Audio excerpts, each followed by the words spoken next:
Bonjour à toutes et bonjour à tous. Avant de commencer, je souhaiterais, je vous prie d'excuser le recteur, Monsieur Yvon Angler, de son absence. Il aurait souhaité être présent, mais pour des raisons de force majeure, voilà, cela n'a pas été possible. Néanmoins, au nom du Centre d'action laïque et de l'Université libre de Bruxelles, bienvenue à ce débat dont l'intitulé « La liberté d'expression, c'est fini », fait d'emblée un peu froid dans le dos et suscite la polémique, c'est le moins que l'on puisse dire. Alors, heureusement, il y a un point d'interrogation à la fin de la phrase, car finalement, n'est-ce pas un peu étrange, en plein XXIe siècle, après de longs combats pour la défense des droits fondamentaux, que sont entre autres cette liberté d'expression, la liberté de la presse, de conscience, de blasphémer, de devoir se poser cette question. Et pourtant, il y a 5 ans, le 7 janvier 2015, des terroristes islamistes armés de Kalachnikov répondaient en partie à cette interrogation, du moins entendaient-ils faire pression dessus en décimant une partie de la rédaction de Charlie Hebdo. Alors aujourd'hui, 5 ans après ce tragique événement, nous nous demanderons aujourd'hui qu'est devenue cette liberté d'expression. Et pour en débattre, j'ai donc l'honneur de recevoir aujourd'hui à mes côtés 2 membres de la rédaction de Charlie Hebdo. D'une part, Marie Cabret, qui est la directrice des ressources humaines de la revue, de même que, excusez-moi, Gérard Billard, désolé Gérard, rédacteur en chef de Charlie Hebdo. Sont également présents Laura Calabrese, ici à ma droite, qui est professeure en communication à l'ULB, de même que Jean-Jacques Jespers, professeur en journalisme à l'ULB également. Vous avez également été, durant une trentaine d'années, journaliste à la RTBF, donc la télévision publique belge, et vous êtes actuellement président du Conseil de déontologie journalistique. Merci infiniment à tous les 4 d'être présents aujourd'hui. Alors,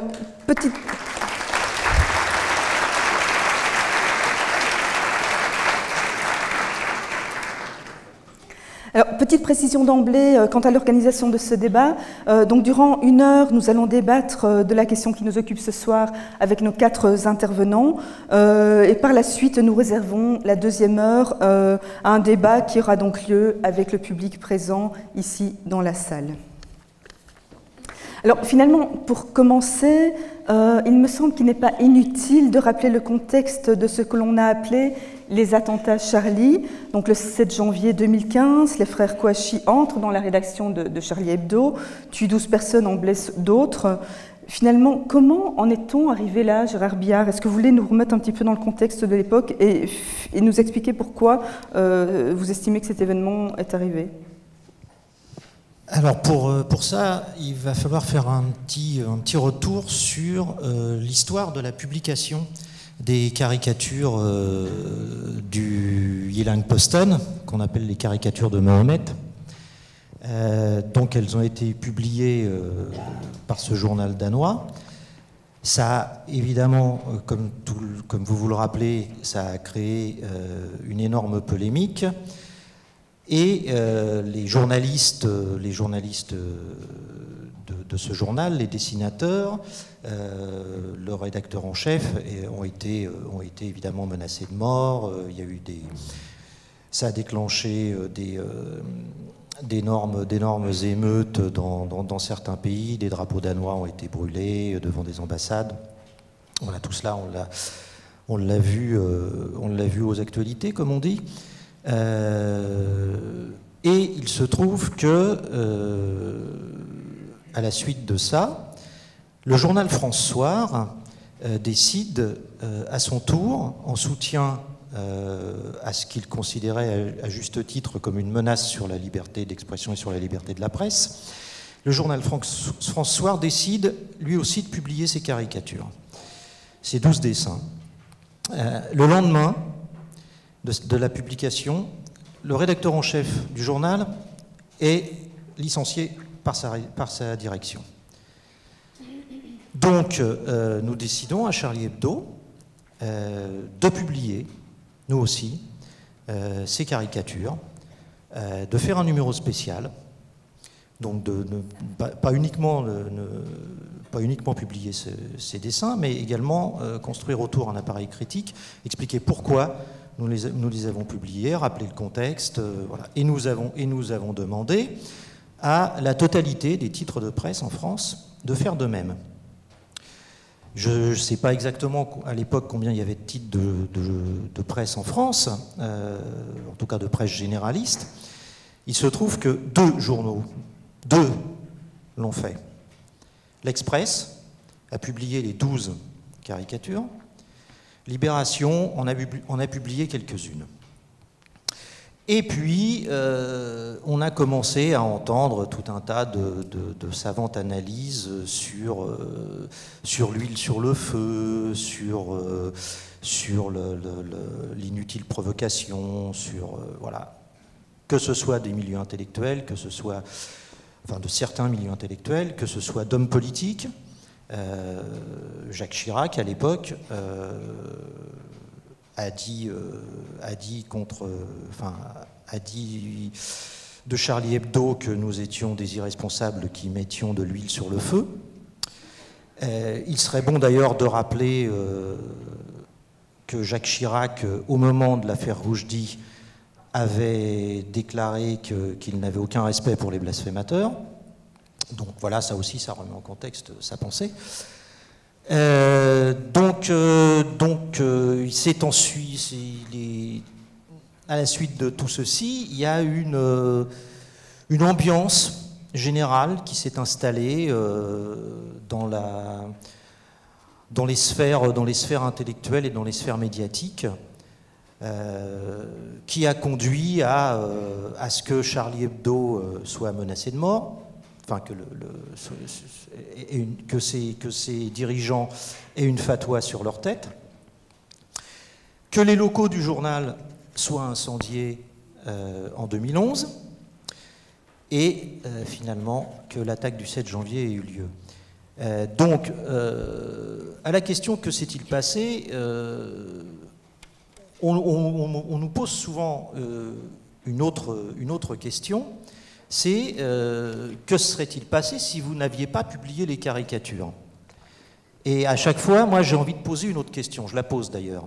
Que se serait-il passé si tous les journaux du monde, pour défendre la liberté de la presse, les avaient publiées, ces caricatures? Et précisément, donc, 7 janvier 2015, dans la foulée, arrivent ces slogans « Je suis Charlie ». On parle aussi d'esprit Charlie à ce moment-là, donc, qui aurait été attaqué. Comment est-ce que vous avez vécu cela à ce moment-là, et qu'est-ce qu'on met dans l'esprit Charlie et « Je suis Charlie » Peut-être Marie Cabret, si vous voulez débuter. Alors, on va rappeler le « Je suis Charlie ». Le « Je suis Charlie » est né le 7 janvier à midi. Ce n'est pas Charlie Hebdo qui a dit « Je suis Charlie », vous vous en doutez bien. Le « Je suis Charlie », c'est Joachim Ronsin, qui est un lecteur occasionnel du journal, qui travaille dans la pub par ailleurs, et qui face au désastre, à ces 3 mots-là qui lancent sur les réseaux, et ça devient viral, et qui voulait en réalité dire, tout simplement, l'attachement profond, sans restriction, à la liberté d'expression. Pas à la liberté d'expression, mais à la liberté d'expression, point. C'est ça qu'a voulu dire ce slogan, et c'est la raison pour laquelle les gens se sont retrouvés par millions le 11 janvier sur toutes les places des villages, des villes, partout, pour dire leur attachement à cette liberté. Ces millions de gens n'avaient pas lu le journal.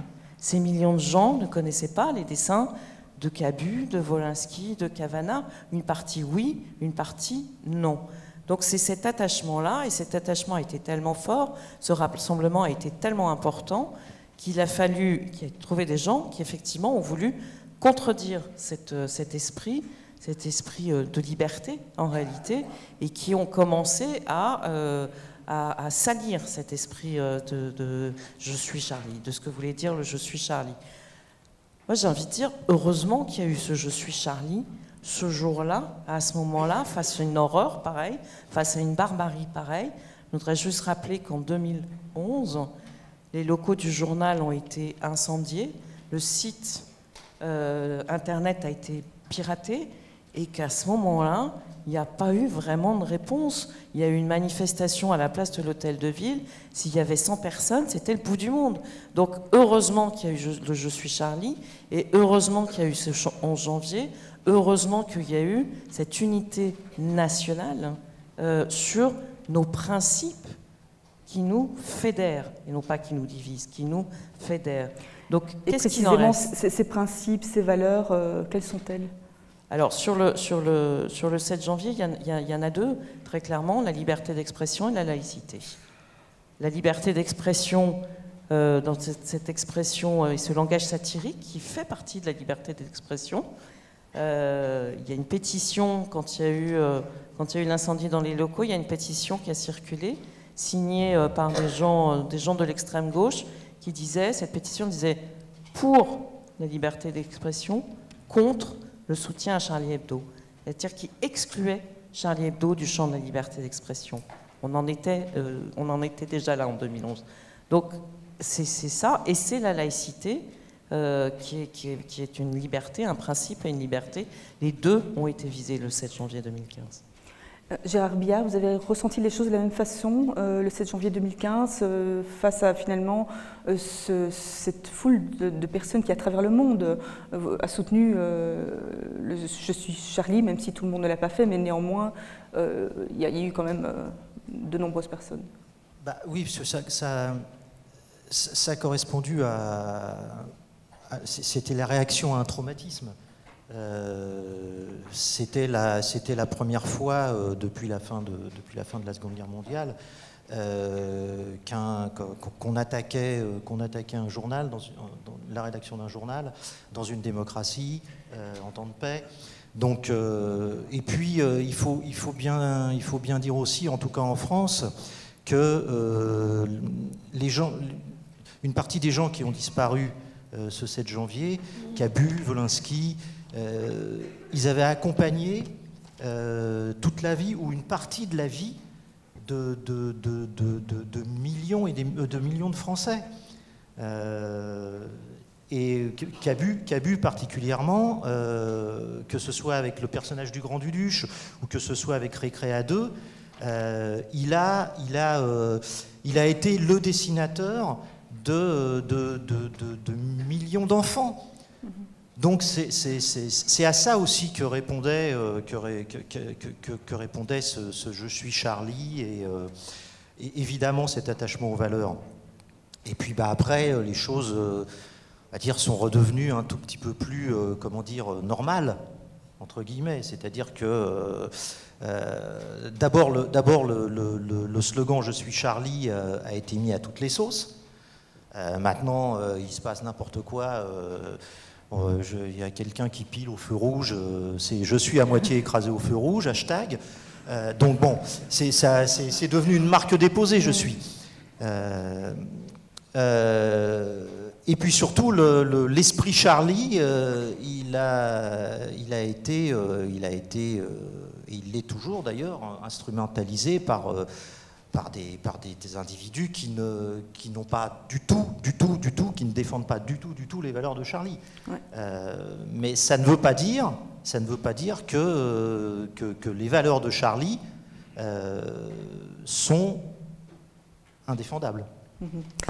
Justement, parlant des mots, Laura Calabrese, donc je rappelle que vous êtes professeur de communication à l'ULB, spécialisé dans l'analyse de discours. Donc, dans cette période post-attentat, mais également donc, les 5 années qui ont suivi, il y a eu plusieurs mots qui ont été choisis, mais des images aussi publiées dans les médias, mais également sur les réseaux sociaux. Qu'est-ce que ça veut dire, ne serait-ce que le 9 janvier 2015, le hashtag « Je suis Charlie » a été utilisé 5 millions de fois. Qu'est-ce que ça dit de notre époque? Comment est-ce que vous analysez, vous, cette utilisation des mots qui ont été utilisés depuis lors? Alors, en termes de mots, moi, ce que j'ai envie de dire, c'est que tout ce qui touche à Charlie Hebdo, c'est un terrain miné. Et on est très vite pris dans des dynamiques discursives auxquelles on ne peut pas échapper et auxquelles on ne veut peut-être pas participer. Et on est happé dans des polémiques et dans des catégories toutes faites, qui sont très simplificatrices. Alors on l'a vu aujourd'hui dans la polémique qui a éclaté. On est soit un facho, on est soit un laïcard, soit un islamo-gauchiste. Bon, ça c'est assez regrettable. Et cette polarisation des opinions un peu préfabriquées, on l'a vu à l'œuvre tout de suite après les attentats, parce que les slogans, ils ont fusé. On était tout d'abord, voilà, Charlie, et tout de suite après, on n'était pas. Donc on était ou on n'était pas. Puis il y a des mots qui sont aussi arrivés finalement qu'on utilisait beaucoup moins auparavant, comme islamophobie. C'est des mots qui sont de plus en plus courants. Oui. Alors islamophobie, c'est un mot qui, c'est pas un des mots qui a été le plus utilisé, mais effectivement c'est un mot qui a été fort instrumentalisé. Voilà, on a qualifié les dessins d'islamophobes, et donc du coup on participe de cette confusion autour de ceux qui relèvent du racisme anti-musulman ou anti-arabe, et ceux qui relèvent de la critique de la religion. Donc effectivement, il y a eu quelques caricatures qui parlaient d'islamophobie, qui accusaient Charlie Hebdo d'islamophobie. En termes d'images, il y a eu une profusion d'images qui ont circulé dans les réseaux sociaux. À l'époque, j'avais fait une étude avec une collègue de l'université de Gand. On avait analysé des centaines d'images et en fait, on avait vu que l'image qui revenait le plus souvent, à peu près 80% des images qui circulaient, qui avaient été produites par d'autres dessinateurs, c'était la plume contre l'épée, on peut dire, puisque c'est une image qui appartient à l'imaginaire occidental, on peut dire. Et donc c'était le crayon contre la Kalachnikov.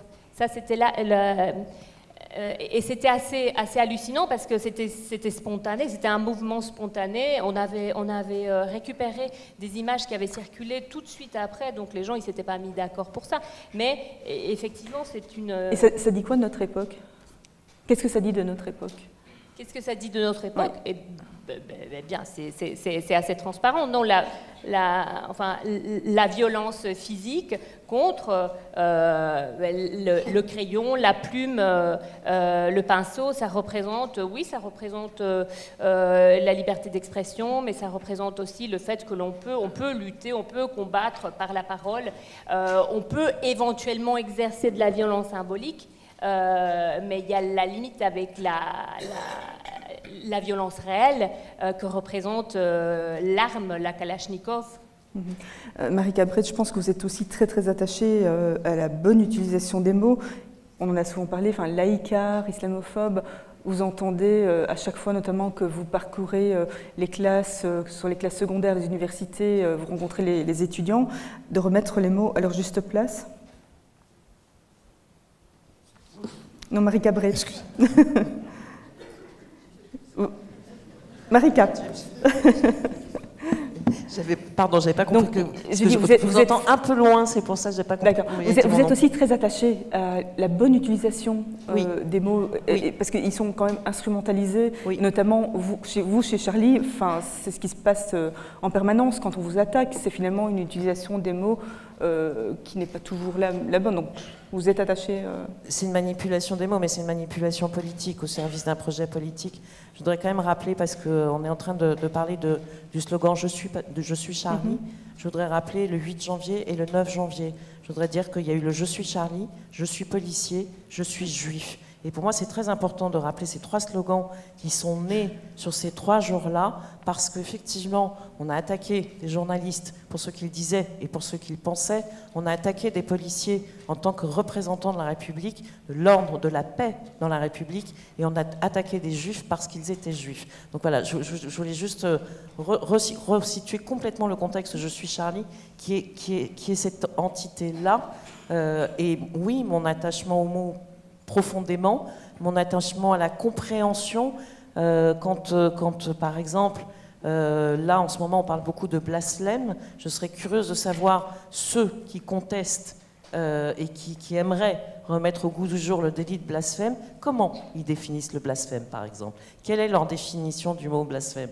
Donc oui, je suis non seulement attachée à ça, mais je suis attachée par-dessus tout parce que d'avoir côtoyé des Cavana, des Cabu, des Wolinski, des Charles, etc., c'est de savoir lire un dessin, en fait, et de savoir le lire jusqu'au bout, et dans son intention, et dans son objectif. Et ça, pour moi, c'est la base. C'est la base de l'éducation, c'est la base de la culture, apprendre à lire un dessin, et dans sa totalité, et non pas en partie, comme ça a été fait avec le dessin de Cabu, qui lui a valu le procès, où les gens, où le prophète se tenait la tête entre les mains, les gens ont retenu que le prophète disait « c'est dur d'être aimé par des cons », en oubliant volontairement que la phrase au-dessus, c'est Mahomet débordé par les intégristes. Donc c'est non seulement attaché aux mots, mais à la totalité des mots. Jean-Jacques Jespers, donc je rappelle que vous avez été journaliste à la RTBF durant une trentaine d'années. Comment vous, en tant que journaliste, parce que c'est aussi la profession qui a été attaquée, vous avez vécu ces événements-là? En tant que journaliste, moi j'ai d'abord vécu ça comme n'importe qui, c'est-à-dire comme une sorte de chute dans l'abîme. Enfin, c'est tout un pan de notre histoire intellectuelle et artistique aussi qui s'est effondré en un jour. Des noms qui étaient pour nous des idoles, un mode d'expression qu'on considérait comme étant tout à fait normal et qui faisait partie de notre culture, qui disparaissait comme ça d'un coup. Encore? Mais non, ça va. Vous m'entendez pas? Et alors, en plus, l'émergence de la violence, nous, on est quand même relativement protégés contre ça en général. Dans les 50 pays sur 197, d'après Reporters sans frontières, où il y a vraiment liberté de la presse et liberté d'expression. Parce qu'il ne faut pas oublier que c'est une caractéristique rare sur notre planète, et ce n'est pas partout. Donc des attentats contre les journalistes, des journalistes tués, des journalistes emprisonnés, menacés, molestés, ça arrive tous les jours, partout, sauf en principe dans ces 50 pays. Et donc le fait que tout à coup ça arrivait dans ces pays-là, où on était censé protéger la liberté d'expression, c'était comme une sorte de coup de bambou, quoi. Mais pas tellement en tant que journaliste, en tant que citoyen. C'est la liberté d'expression, la liberté de la presse qui était attaquée, ce n'était pas les journalistes. Justement, le dessinateur Rist, donc, qui a survécu à l'attentat, qui est aujourd'hui le directeur de la rédaction, affirmait récemment que l'attentat de Charlie était une exécution politique. Comment est-ce que la rédaction s'est réorganisée donc, après ces terribles événements? Comment est-ce qu'on fait équipe après un tel drame? Et comment est-ce que finalement on assure la relève des caricaturistes, qui sont l'essence même du journal Marika, peut-être? Alors, comment la rédaction s'est organisée? Pour la première fois, et aussi longtemps dans l'histoire de la presse, un journal a hébergé un autre journal. Le journal Libération a hébergé Charlie Hebdo pendant plusieurs mois. Et d'autres journaux sont venus à ce moment-là à la rescousse. Bien voir qu'effectivement, c'est pour ça que je rappelais aussi le 8 et le 9 janvier, c'est que c'est dans ce contexte-là, cette semaine-là que ça s'est passé, que le numéro du 14 janvier est sorti, parce que très probablement c'est la seule fois où on pouvait s'autoriser à les faire parler tous et à dire que ça, ce numéro-là, il l'aurait voulu, vraiment, pour dire que les frères Kouachi n'avaient pas gagné et qu'il fallait ce numéro. Et après, je vais être très concrète, la semaine d'après, on les a tous enserrés. On a eu des journées avec 4 cérémonies par jour. Voilà. Donc après, c'est qu'est-ce qu'on fait? On continue, on arrête, on reporte à plus tard, en sachant que toutes les réponses étaient légitimes. Il n'y en avait pas une qui ne l'était pas. Parce qu'après un drame pareil, une horreur pareille, un traumatisme pareil, il n'y a pas celui qui a la bonne réponse. La majorité l'a décidé, le journal a continué, pour les raisons que je viens d'évoquer. Et il y a deux étapes majeures. C'est se reconstruire soi-même, parce qu'on ne peut pas reconstruire un collectif si on ne sait pas, à minima, à reconstruire un tout petit peu soi-même. Pouvoir se réasseoir autour d'une table de rédaction, avec tant d'absence autour de la table, avec tant de rires qui manquaient, avec tant de sons qui manquaient. Donc c'était long, c'était de dire le journal ressort, peut-être qu'il ne sera pas bon, il ne sera pas léger, il ne sera pas drôle, et pour cause, mais au moins le journal continue, parce que très profondément, qu'est-ce qu'ils nous ont appris et qu'est-ce que nous transmettons, nous, à notre tour. En tout cas, pour moi, c'était une question majeure. Et sur les collaborateurs, je vais laisser Gérard répondre. C'était aussi un des éléments indispensables pour que le journal continue longtemps. C'est trouver de nouvelles collaboratrices et de nouveaux collaborateurs. Ça n'a pas été facile, d'abord parce que, évidemment, plein de gens hésitaient à venir à Charlie Hebdo. On comprend, c'est parfaitement, si on ne peut plus compréhensible. Et puis, c'est un journal un petit peu particulier aussi. C'est une espèce de famille de dingue, un peu. On peut y mettre les pieds et puis pas s'y sentir à son aise, forcément. Mais on y est arrivé, petit à petit. Aujourd'hui, 5 ans après, il y a de nouvelles dessinatrices. Enfin, il y a une nouvelle dessinatrice, qui est Alice. Il y a de nouveaux dessinateurs jeunes. Il y a des nouvelles et des nouveaux journalistes. Ce sont des gens qui n'étaient pas là le 7 janvier, donc qui n'ont en tout cas pas eu à évacuer ça, qui sont arrivés avec une autre vision et puis également avec leur propre pensée, leur propre mode d'accrocher l'actualité, parce que c'est d'abord ça, Charlie Hebdo, c'est un journal qui ne fait que commenter l'actualité. C'est juste notre boulot. On ne fait pas de croisade, on est un journal de commentaires de l'actualité, un journal politique, satirique, on la commente avec nos outils, mais on ne fait que ça. Donc il fallait que ces jeunes collaboratrices et collaborateurs s'emparent aussi de ce journal, trouvent leur place dans la rédaction et permettent au journal de continuer, mais de continuer, pas de continuer 2, 3, 4 ans, de continuer encore 50 ans.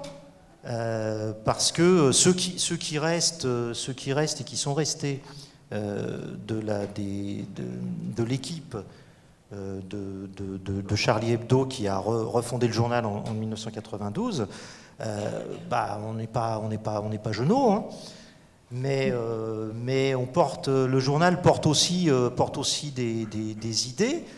Justement, on reproche parfois à Charlie Hebdo d'avoir ces marottes de revenir régulièrement avec les mêmes sujets. Vous vous reconnaissez là-dedans? Donc évidemment, on peut citer les religions, mais il y en a d'autres. Vous vous reconnaissez dans ces reproches ou comment est-ce que vous y répondez? Mais c'est l'actualité qui a ces marottes. On n'aurait jamais dessiné Mahomet si Mahomet ne s'était pas invité dans l'actualité. On n'a aucune raison on s'en fout de Mahomet. Complètement, hein. Donc, c'est juste, on fait juste notre boulot de journaliste satirique et politique. Donc, c'est tout ce qu'on aspire à continuer à faire et à le faire de préférence avec pertinence et, si possible, joyeusement. Donc, on l'a dit pendant cette première partie de la conférence, donc l'atteinte à la liberté d'expression, c'est ce qui s'est passé à ce moment-là. On a l'impression que ça s'empire un petit peu, du moins c'est une impression que certaines personnes ont. Pourtant, la loi, la jurisprudence, du moins sur le sol européen, est extrêmement claire quant au droit à la liberté d'expression sous nos contrées. Jean-Jacques Jespers, vous avez une formation de juriste. Est-ce que vous pouvez nous remettre un petit peu le cadre dans lequel en Europe, finalement, tant les journalistes que le citoyen se retrouvent? Bon, la liberté de penser et la liberté d'expression, c'est évidemment des libertés fondamentales qui sont contenues dans tous les textes internationaux la Convention européenne des droits de l'homme, le Pacte international des droits civils et politiques, la Charte des droits fondamentaux de l'Union européenne, etc.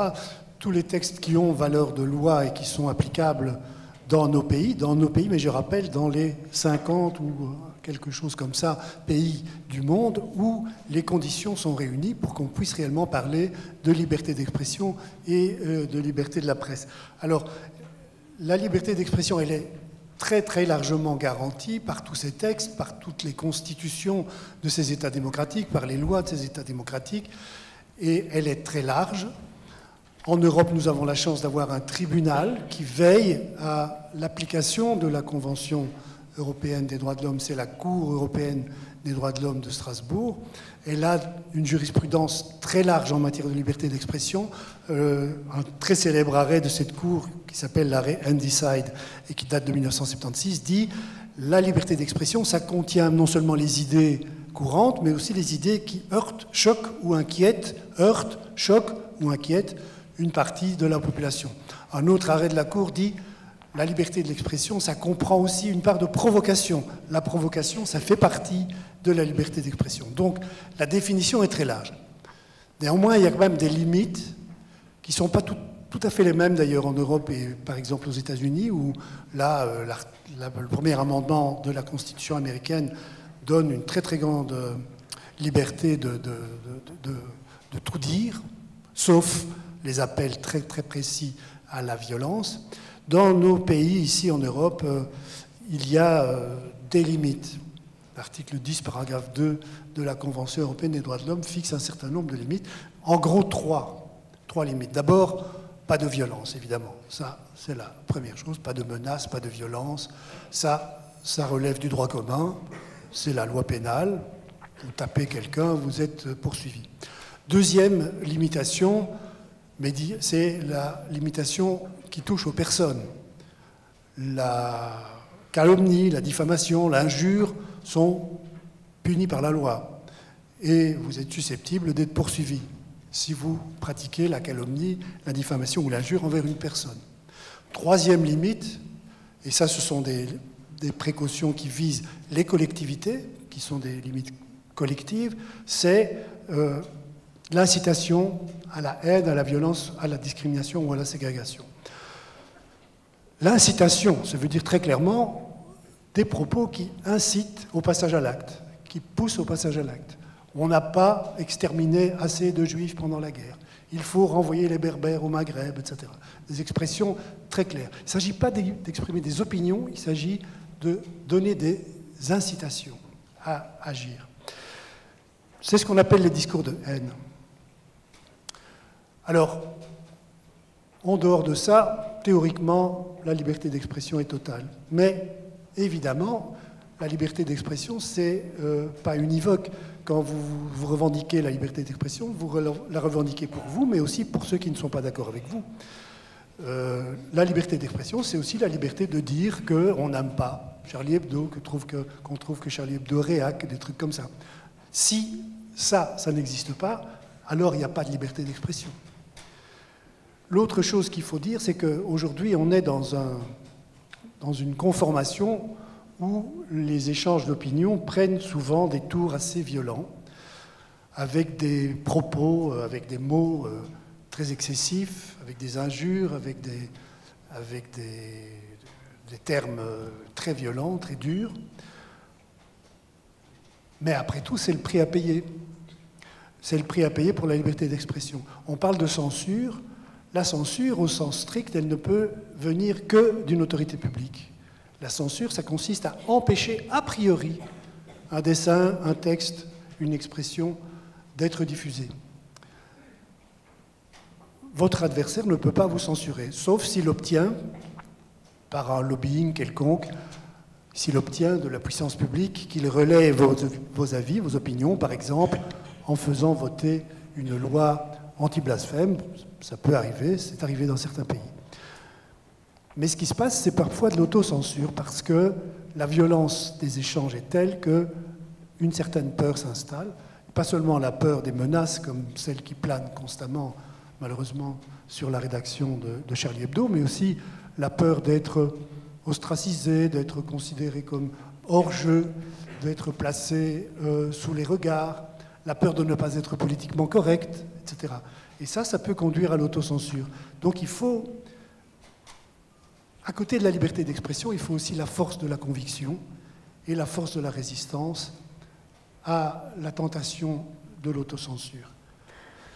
Ce que je veux dire en terminant, c'est que dans notre législation, ce qui est réprimé par la loi, c'est toujours a posteriori. C'est pour ça que je disais tout à l'heure, la censure n'existe pas. C'est toujours a posteriori. Vous êtes poursuivi lorsque vous avez commis éventuellement le délit de calomnie ou de diffamation, mais après que le texte, l'image a été publiée. Vous êtes poursuivi si vous avez incité à la haine, à la discrimination, à la ségrégation, mais après, une fois que le texte a été publié. Donc, c'est ça le régime. Liberté et responsabilité. J'ai la liberté de dire tout ce que je veux, mais je suis responsable de ce que je dis et je peux éventuellement subir des inconvénients si ce que je dis entraîne des conséquences négatives. Voilà. Est-ce que vous voulez rebondir sur cette dernière phrase, Tan Marika ou Gérard Billard, on peut subir, vous êtes d'accord avec ça? Ouais, je voudrais juste rebondir sur le fait que c'est bien dans les faits, il y a bien une censure qui s'exerce, parce que, alors heureusement ce n'est pas le cas aujourd'hui, mais quand on a cette forme d'expression qui vient d'individus ou de groupes d'individus, qui exige par exemple qu'un débat ne se tienne pas dans une université. Par exemple. Par exemple, le communiqué qui a circulé aujourd'hui. On a évidemment le cas régulièrement en France. Et régulièrement, ces individus et ces groupes d'individus obtiennent l'annulation de la conférence. Donc il y a bien une censure qui est exercée pour ne pas avoir d'emmerdement, pour ne pas faire de vagues, pour toutes les raisons que vous avez évoquées. Mais dans les faits, c'est bien une censure. Oui, d'ailleurs, le numéro du 7 janvier dernier, vous dénonciez ce que vous appelez de nouvelles formes de censure. Et dans notre magazine Espace de Liberté, vous affirmiez que l'on trouve parmi les nouveaux censeurs l'expression d'une pensée communautariste qui ne voit pas le monde comme un tout universel, mais comme un agrégat de communautés et d'individus qui ont des droits qui prévalent sur les droits collectifs. Alors, vous avez donc, on en a parlé, entendu cette polémique d'il y a 24 heures. On vous a notamment, l'équipe Charlie, traité de réactionnaire. Est-ce qu'on est là-dedans? C'est de ça que vous vouliez parler dans ce numéro-là? Oui, c'est ça, en fait. C'est une forme de censure qui est très perverse parce que, comme vous le rappeliez, d'ordinaire, la censure, c'est institutionnel. C'est exercé par l'État, par une autorité, par une institution religieuse ou civile. Là, ce sont des individus, des groupes d'individus qui, au nom d'intérêts autoproclamés, réclament l'exercice de cette censure. Parfois aussi par leurs interventions. Je vais vous citer un exemple concret. Des groupes d'individus de ce type, d'extrême gauche, sont intervenus lors d'une conférence de François Hollande. Bon, on pense ce qu'on veut de François Hollande, mais bon, c'est pas... il déclenche plutôt généralement l'assoupissement qu'autre chose. Donc, voilà. Et là, en fait, ces groupes d'étudiants ont fait irruption dans l'amphithéâtre, dans l'auditorium où avait lieu sa conférence, sont arrivés sur scène, se sont emparés de ses livres, ont déchiré ses livres. L'image est quand même assez frappante. Pardon, je te coupe juste une seconde. L'objet de la conférence, parce que quand même ça ne s'invente pas. Voilà. François Hollande venait parler de la crise de la démocratie. Voilà, donc on a affaire à ce type à cette forme vraiment très perverse de censure, d'autant plus perverse qu'elle s'exerce au nom, prétendument au nom de valeurs qui sont tout à fait défendables, qui sont l'antiracisme, qui sont le féminisme, qui sont le respect des LGBTI. Enfin, voilà. Et évidemment, on ne peut qu'être d'accord avec ces valeurs-là et avec cette défense-là. Mais là où se pose le problème, c'est que il est impossible d'avoir un débat sur la manière dont on s'empare de cette défense. Parce que toute la question, elle est là. C'est que aujourd'hui, il y a une multitude de formes d'antiracisme, par exemple, ou une multitude de formes de féminisme. Alors qu'au fond, à mon sens, pour moi, il n'y en a qu'une forme. Il n'y a qu'une façon de définir l'antiracisme, c'est de dire que tous les êtres humains ont le droit aux mêmes droits. Pour moi, l'antiracisme, c'est ça. Bon, il y a des tas d'autres formes aujourd'hui d'antiracisme et des formes très, effectivement, communautaristes. Je dirais presque, enfin, pas presque d'ailleurs, je dirais même identitaires. Et puis, il y a aussi un phénomène, c'est que cette demande de censure s'exerce aussi au nom d'une sensibilité. Oui, on parle d'une dictature de la sensibilité. Vous êtes d'accord avec ce terme ? Bah, j'aime pas beaucoup. Moi, j'attache d'importance au mot. Une dictature, c'est pas un mot qu'on emploie n'importe comment. C'est comme fasciste, c'est comme nazi. Voilà, à force de traiter tout le monde de fasciste et de nazi, on oublie ce qui fait la caractéristique du nazisme et du fascisme. Donc, je préfère employer d'autres mots. En tout cas, ce qui est certain, c'est qu'on se retrouve face à des individus qui ont une sensibilité. Bah, bien évidemment, tout le monde a une sensibilité, mais qui exigent que cette sensibilité devienne une norme, qui exigent que ça devienne presque un projet social. Mais comment bâtir une société? Parce que il y a des millions et des millions de sensibilités différentes, donc il faut des millions et des millions de normes différentes qui s'opposent entre elles, qui se déchirent. Donc on est dans une espèce de débat quand il y a débat qui est absurde, ubuesque et à la limite du grotesque. Si ça n'avait pas des conséquences aussi graves, on en rirait presque. Laura Calabrese, vous voulez rebondir sur ce sujet? Oui, j'aimerais quand même ajouter pour recontextualiser un peu tout ça, c'est que ces atteintes à la liberté d'expression, elles ne viennent pas uniquement que des groupes de gauche ou d'extrême gauche, et que, en tout cas, la France, elle découvre ça parce que voilà, c'est tout nouveau, mais aux États-Unis, ça existe depuis longtemps, mais que ces atteintes à la liberté d'expression, il y a énormément de gens qui les subissent, et notamment des journalistes, notamment des femmes, qui sont harcelés sur les réseaux sociaux. Alors le cas le plus récent, je ne sais pas si vous avez entendu parler, c'est celui de Julie Hainaut, qui est harcelée par des néo-nazis. Il y a des groupes de féministes qui sont harcelés en ligne par des féministes, j'ai dit? Oui, j'ai bien dit, par des masculinistes. Et donc ça, on en parle très peu, mais c'est le quotidien de beaucoup, beaucoup de femmes journalistes. Donc voilà, je trouve qu'il faut aussi dire... non, mais bien sûr. Les méthodes sont les mêmes. On revient sur ces méthodes de harcèlement, justement. Simplement et de ces méthodes qui veulent distiller la peur.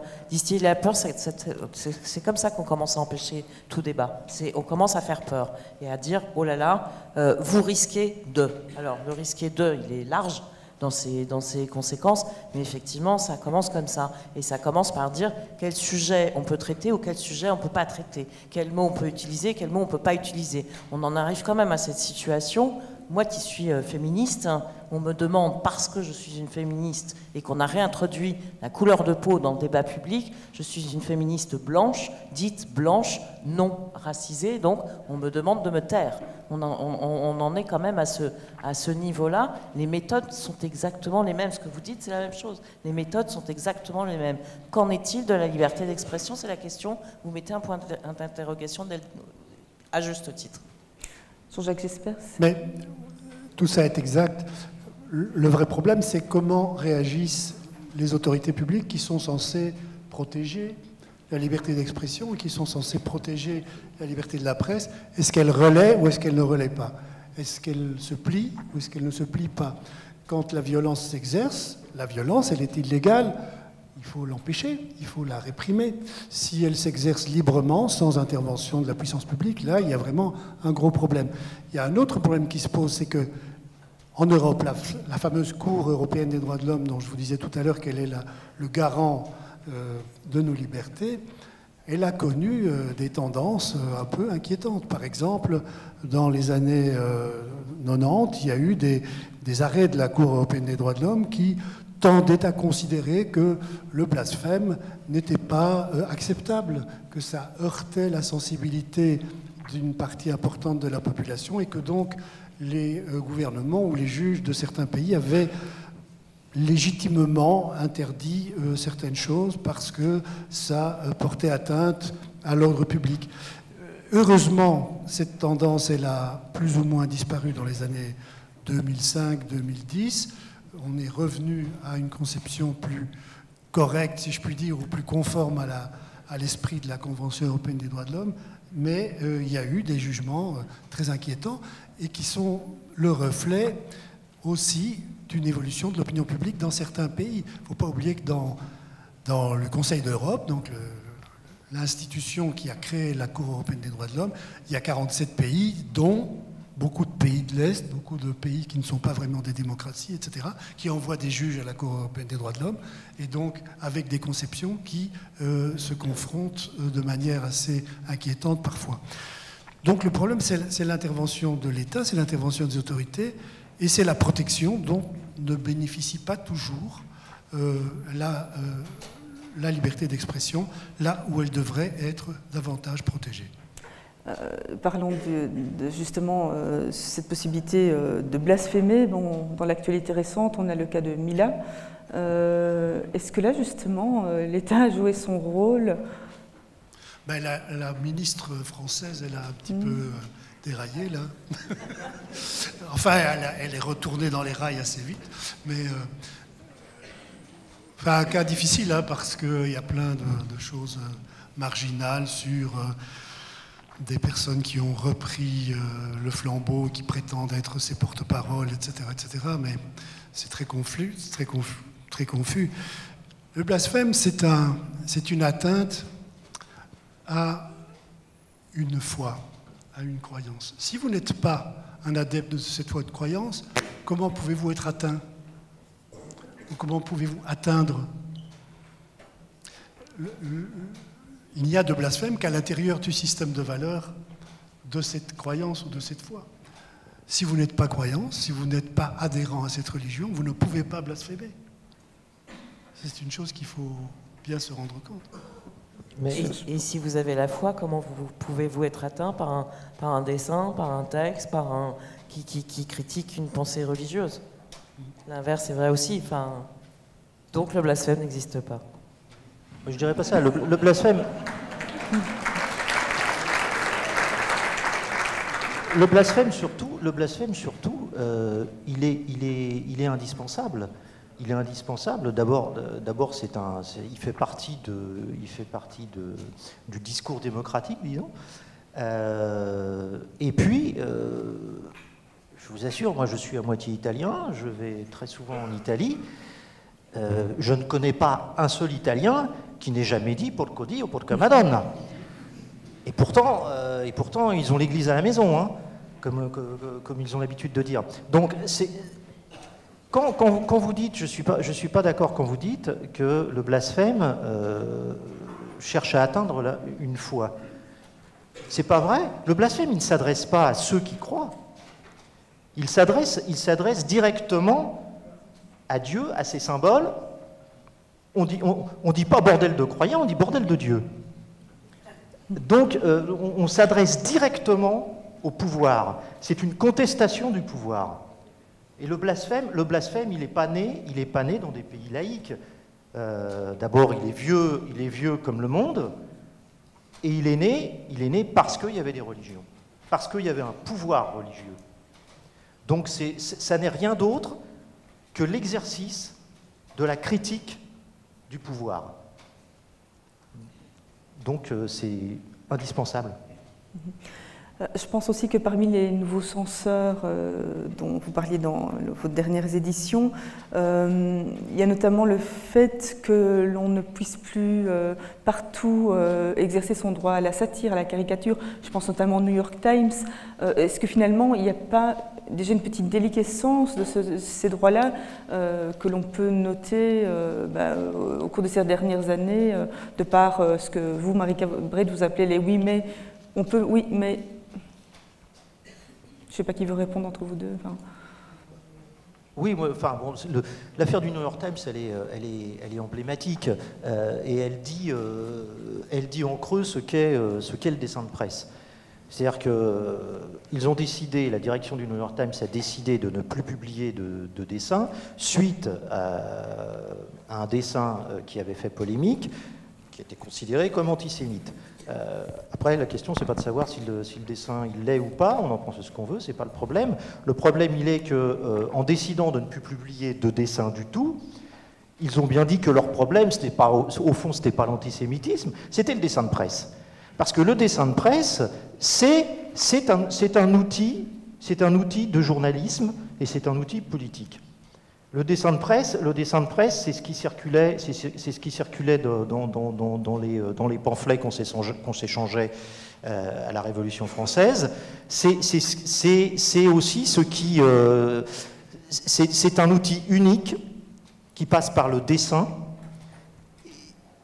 C'est la satire par le dessin, et c'est quelque chose, c'est un regard, et ça ouvre une fenêtre qu'aucun autre moyen, que ce soit l'écriture, que ce soit la parole verbale, ne pourra faire. Ça permet, en supprimant le dessin de presse, le New York Times s'est privé volontairement d'un outil journalistique d'analyse politique. Je trouve que c'est inquiétant pour la liberté de la presse. En plus, la direction a pris cette décision tout simplement, en gros, pour ne plus avoir d'emmerdement. Pour ne plus avoir d'ennui avec des personnalités politiques, des lobbies, de tel ou tel groupe représentant telle ou telle personne. Mais moi, à la place des journalistes du New York Times, je me serais inquiété. Je m'inquiéterais. Parce qu'un jour, eux aussi, vont créer des emmerdements au journal. Elle fera quoi, la direction, là ? Est-ce que donc finalement, ce n'est pas cette zone grise qui est la plus inquiétante? Ce ne sont pas des attaques frontales aux droits fondamentaux, quoique il y en a également, mais la zone grise dans laquelle on commence un petit peu finalement à naviguer, mais qui, à petits coups de canifle, sont quand même malgré tout des petits coups à nos droits fondamentaux. Est-ce que ce n'est pas ça le plus préoccupant? Bien sûr, c'est le fait de s'habituer à ne plus résister. Parce que c'est dur de résister en permanence, de tenir bon sur ses idées, sur ses principes, sur ses valeurs. Il y a des moments où on a envie de se reposer un peu. C'est fatigant, surtout quand on est confronté à des coups de boutoir incessants et même des attaques plus insidieuses. Mais à mon sens, c'est la seule solution. On est confronté à un racket, au fond. Et si on cède à un racket, il ne s'arrête jamais et le prix est toujours plus fort à payer. Donc on est condamné à résister, on est condamné à dire non. Est-ce que la zone grise dont vous parlez, quand même, vous l'avez rappelé, le cadre juridique, il est exactement le même. Rien n'a changé, on est dans un cadre extrêmement clair. Donc on a ça d'un côté qui n'a pas changé. Par contre, oui, on a des projets politiques qui ont en horreur la liberté d'expression, ça c'est clair. Et au milieu, on fait quoi? On a le truyomètre à plus 50. C'est ça aussi la question, c'est qu'est-ce qu'on fait entre ce cadre qui n'a absolument pas changé et qui permet cette liberté d'expression dont chacun peut s'emparer à loisir, vraiment, dans le cadre que vous avez cité, et de l'autre côté, parce que c'est quand même ça qu'il faut rappeler, les projets politiques qui voudraient faire taire toute contestation. Soyons clairs, à un moment, l'islamisme, c'est pas autre chose que ça. Alors qu'est-ce qu'on fait au milieu? On se tait? Non, on se tait pas. Et précisément...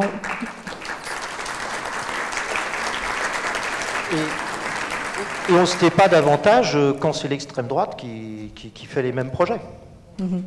Et précisément, donc, parmi les sujets sensibles aujourd'hui dans les débats publics, il y a également celui de la laïcité qui revient d'ailleurs régulièrement dans les pages de Charlie Hebdo. Pourquoi est-ce que finalement la laïcité est sur la sellette? Donc, je rappelle, Marie Cabrette, que vous venez de sortir un livre qui s'intitule « Qui veut tuer la laïcité ?» Est-ce que vous pouvez un petit peu nous éclairer sur les raisons qui poussent à finalement remettre la laïcité dans le débat public, mais pas toujours sous sa bonne forme, et peut-être commencer par nous redonner la définition juste de ce qu'est la laïcité? Ça commence exactement comme ça, effectivement, ça commence par avoir la même définition, partir de la même définition, parce qu'aujourd'hui, la laïcité est vécue comme un empêchement, ou en tout cas, on tente de dire que c'est un empêchement, ce qui est évidemment complètement faux. La laïcité, c'est quoi? C'est la liberté de conscience, et non pas, parce que ça on l'entend de façon récurrente, et c'est faux, la liberté religieuse. Ça n'est pas la même chose. La liberté de conscience inclut la liberté religieuse, l'inverse n'est pas vrai. Donc c'est la liberté de conscience, c'est cette émancipation de l'esprit, celui qui dit que vous pouvez croire, ne pas croire, changer de religion, croire en Dieu, Allah, Dupont, ce que vous voulez, c'est cette liberté-là, très précisément, qui est encadrée par une loi, puisque, encore une fois, une liberté qui n'est pas protégée, encadrée, ça ne serait pas une liberté, qui est la loi 1905. La loi 1905 est extrêmement claire. Ce n'est pas une loi anticléricale, contrairement à ce qu'on dit. C'est une loi qui protège la liberté de conscience, qui dit que l'État ne salarie aucun culte, aucun, et n'en exclut non plus aucun. C'est très clair. Et moi, ce qui est important pour moi de dire, c'est bien sûr la séparation aussi des pouvoirs, le religieux chez lui, l'État chez lui, mais c'est l'état d'esprit, en réalité, qui est important pour moi de défendre quand on parle de laïcité. Et cet état d'esprit, c'est un état d'esprit émancipateur. Et c'est pour ça que cet état d'esprit est attaqué, et c'est pour ça, à un moment qu'il est remis en cause, on retrouve exactement les mêmes difficultés dont on vient de parler depuis un moment, entre ceux qui ont la trouille de la défendre, entre ceux qui ne savent pas ce que c'est. Il y a un certain nombre de politiques, c'est quand même assez effarant de les entendre parler de laïcité, tant ils ne l'ont jamais lu, ne serait-ce que les 3 premiers articles de la loi.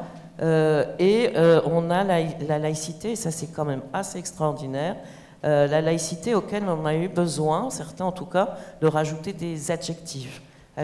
Alors, laïcité inclusive, laïcité intransigeante, laïcité permissive, et on a même droit à laïcité radicale. C'est quand même un comble, alors que c'est la laïcité, point. C'est une liberté, point.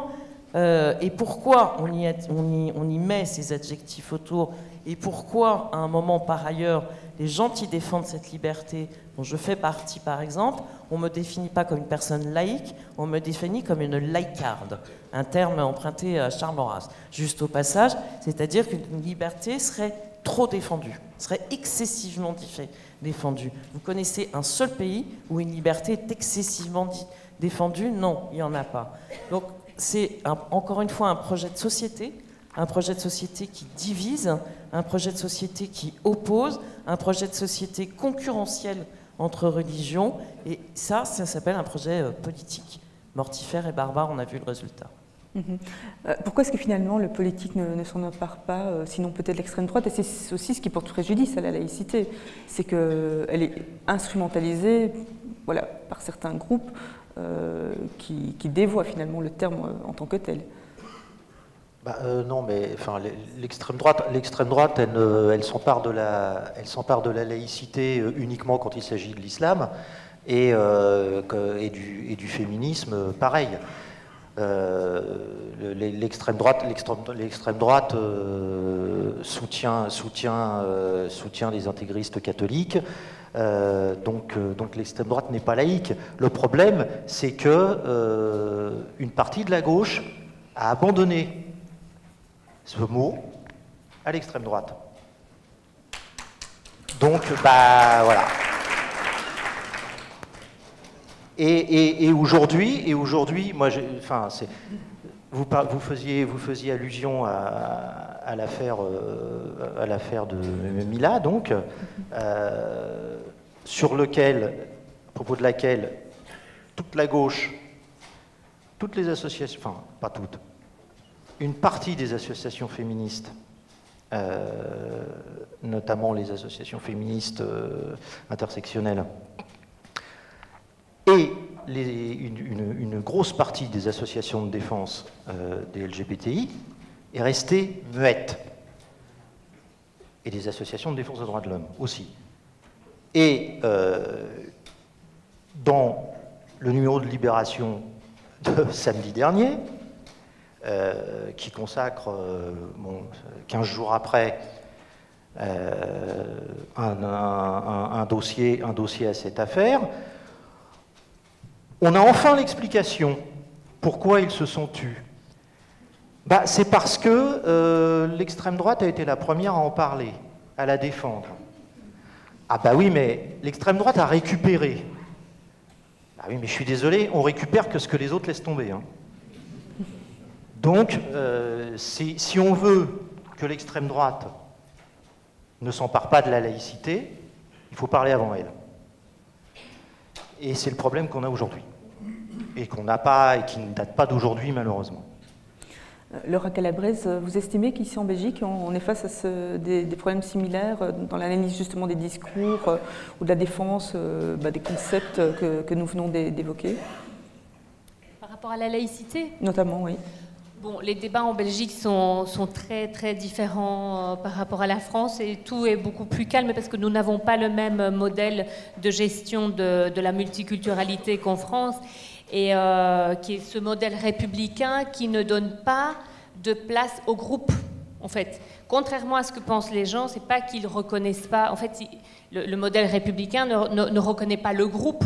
C'est l'individu, c'est l'universalité, c'est le contrat que l'individu passe avec l'État. C'est ça la nation. La nation, elle ne préexiste pas à l'État.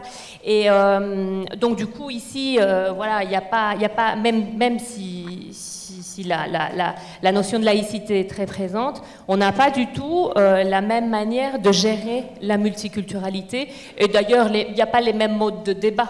Les débats sont beaucoup plus calmes.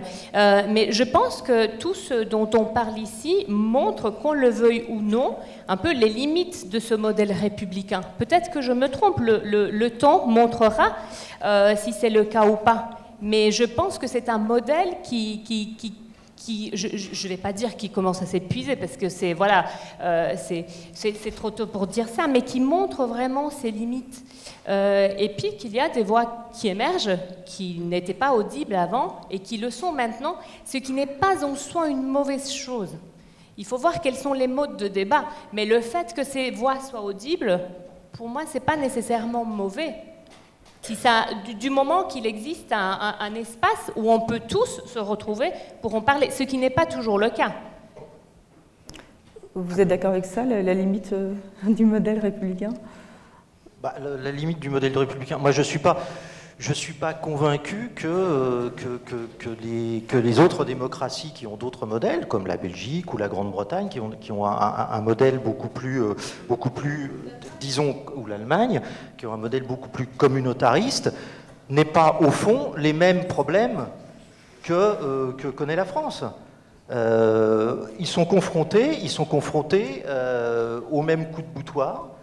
Les débats sont de nature différente parce que, évidemment, les systèmes institutionnels sont différents, mais au fond, ils sont confrontés à la même attaque politique, parce que c'est une attaque politique, c'est une conquête politique dont il s'agit. Ils sont confrontés à la même chose. La France n'a pas, j'allais dire heureusement ou malheureusement, enfin c'est pas la question, mais n'a pas le monopole des attaques terroristes. Au fond, quand on confronte, quand on compare les discours des groupes islamistes, qu'ils soient en Grande-Bretagne, qu'ils soient en Belgique, qu'ils soient en Allemagne, qu'ils soient... le discours est le même. Tous les États démocratiques, quelle que soit leur structure institutionnelle, fonctionnent de la même... Enfin, sont confrontés au même problème. Et si je rebondis sur à nouveau ce numéro de Charlie Hebdo du 7 janvier dernier, donc celui des 5 ans, dans vos pages, Richard Malka, qui est donc avocat, affirme que le seul combat que l'on gagne en instaurant la peur de parler, c'est celui de la fin de la démocratie, pas celui d'une minorité quelconque. Qui a envie de rebondir sur ça ? J'ai pas bien. Donc c'est la phrase de Richard Malka donc dans les pages du Charlie Hebdo du 7 janvier dernier. Donc le seul combat que l'on gagne en instaurant la peur de parler, c'est celui de la fin de la démocratie, pas celui d'une minorité quelconque. Bien sûr. D'abord, je trouve que tous ces groupes qui prétendent défendre ce qu'on appelle aujourd'hui des minorités, mais le mot il est un petit peu bizarre aussi, parce que maintenant on met les femmes aussi dans le groupe des minorités. C'est juste la moitié de l'humanité, hein. Mais bon, donc le mot de minorité il est un peu bizarre aussi. Mais tout simplement, quand on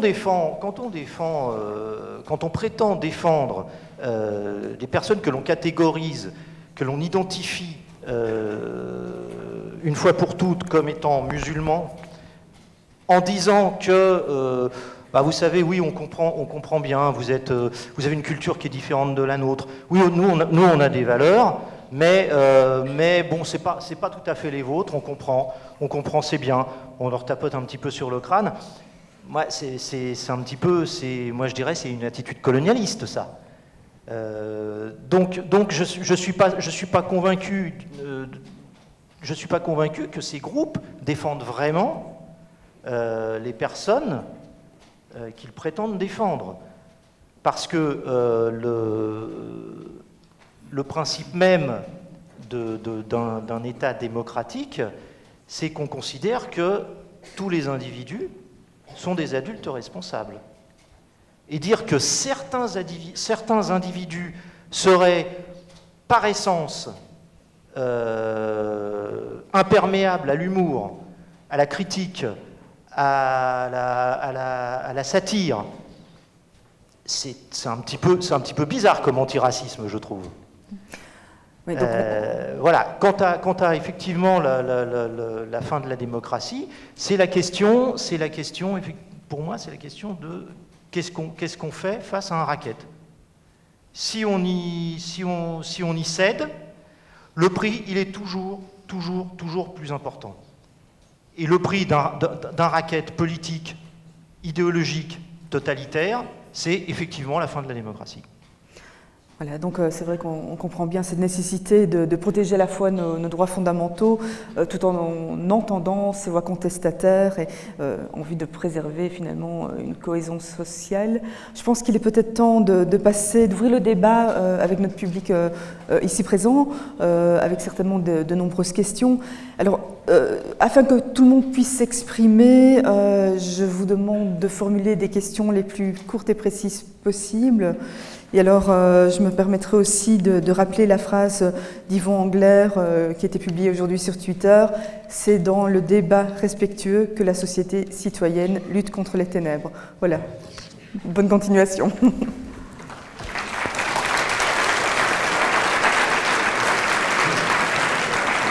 questions du côté de Sophie, répondre, et puis 3 questions de mon côté là. Qui se lance? Monsieur? Il y a quelqu'un là? Mais monsieur peut-être?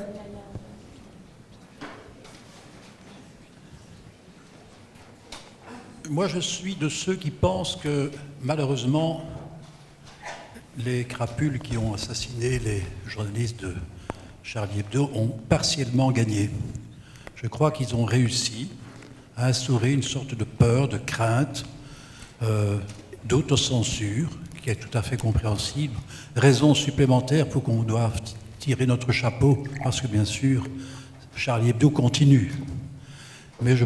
Mais pour sentir un peu l'air du temps, on sent qu'il y en a encore qui disent ils l'ont un peu cherché. Hein, il faut faire attention. On est ici dans le temple du libre examen. Dans notre jeunesse, on chantait « Ah bas la calotte ». Est-ce qu'on a inventé une chanson du même tonneau, par exemple, pour les musulmans? On n'imagine pas qu'on puisse chanter le même genre de chanson concernant une autre religion. Je pense que le radicalisme musulman a réussi son coup. Je prends un autre exemple. Les Monty Python, quand ils ont fait la vie de Brian, est-ce qu'on peut imaginer aujourd'hui un film du même tonneau qui concernerait, par exemple, la religion musulmane? Impensable, bien entendu.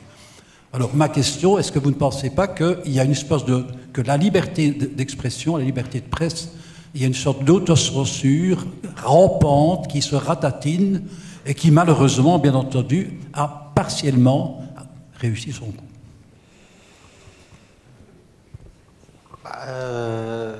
En tout cas, à Charlie Hebdo, on ne peut pas se dire ça. parce qu'on est obligé on est obligé de continuer. D'abord parce qu'on ne sait faire que ça. Je ne vois pas très bien ce que je peux faire d'autre à mon âge. Et puis, il y a une chose quand même que j'aimerais rappeler. C'est vrai, aujourd'hui, la religion catholique, les diverses obédiences chrétiennes se sont sécularisées, c'est incontestable. Mais il ne faut pas croire pour ça qu'ils aient renoncé à eux aussi exercer des coups de boutoir. Je rappelle que le droit à l'avortement, le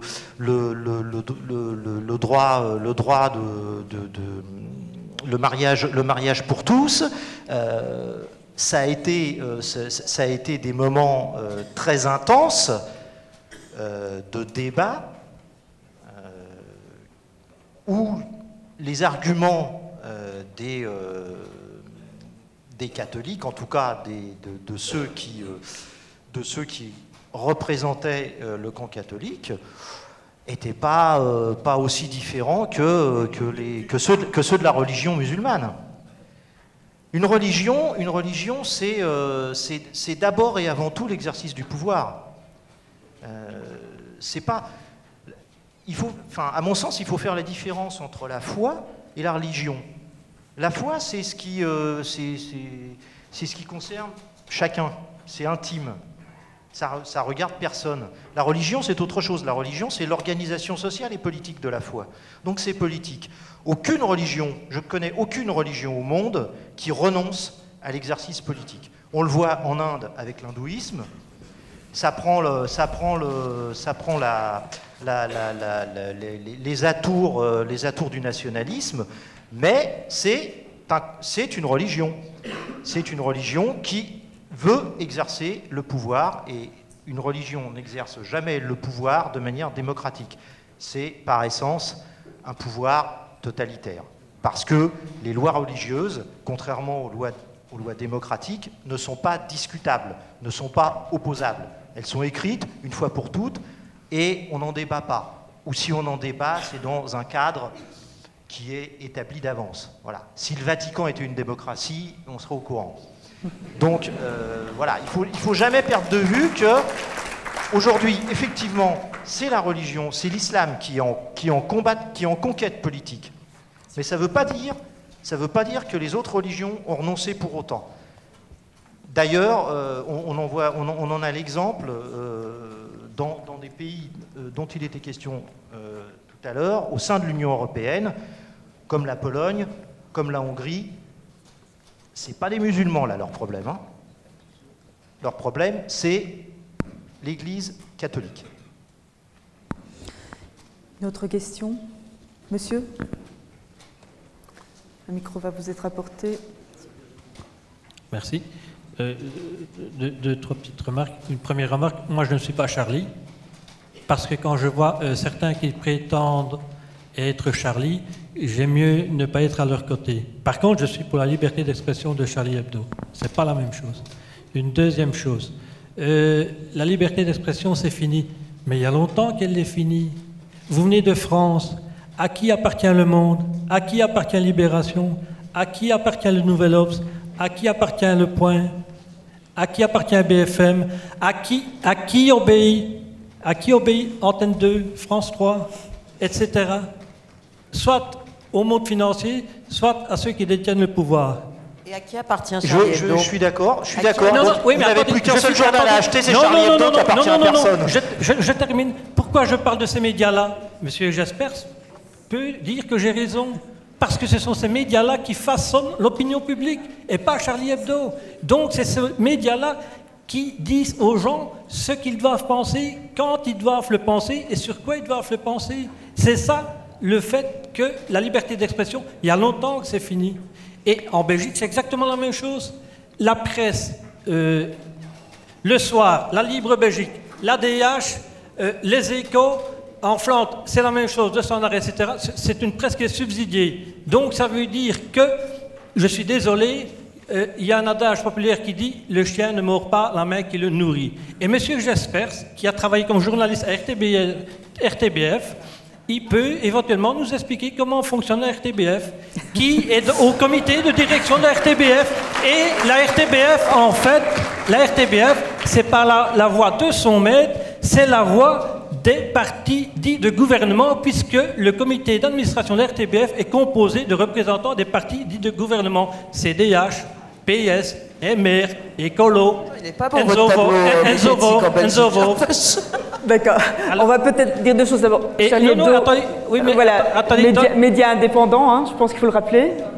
Charlie Hebdo, média indépendant. Juste pour voilà, on est prof de com ici, donc juste, je vous corrige un tout petit peu. Ce n'est pas.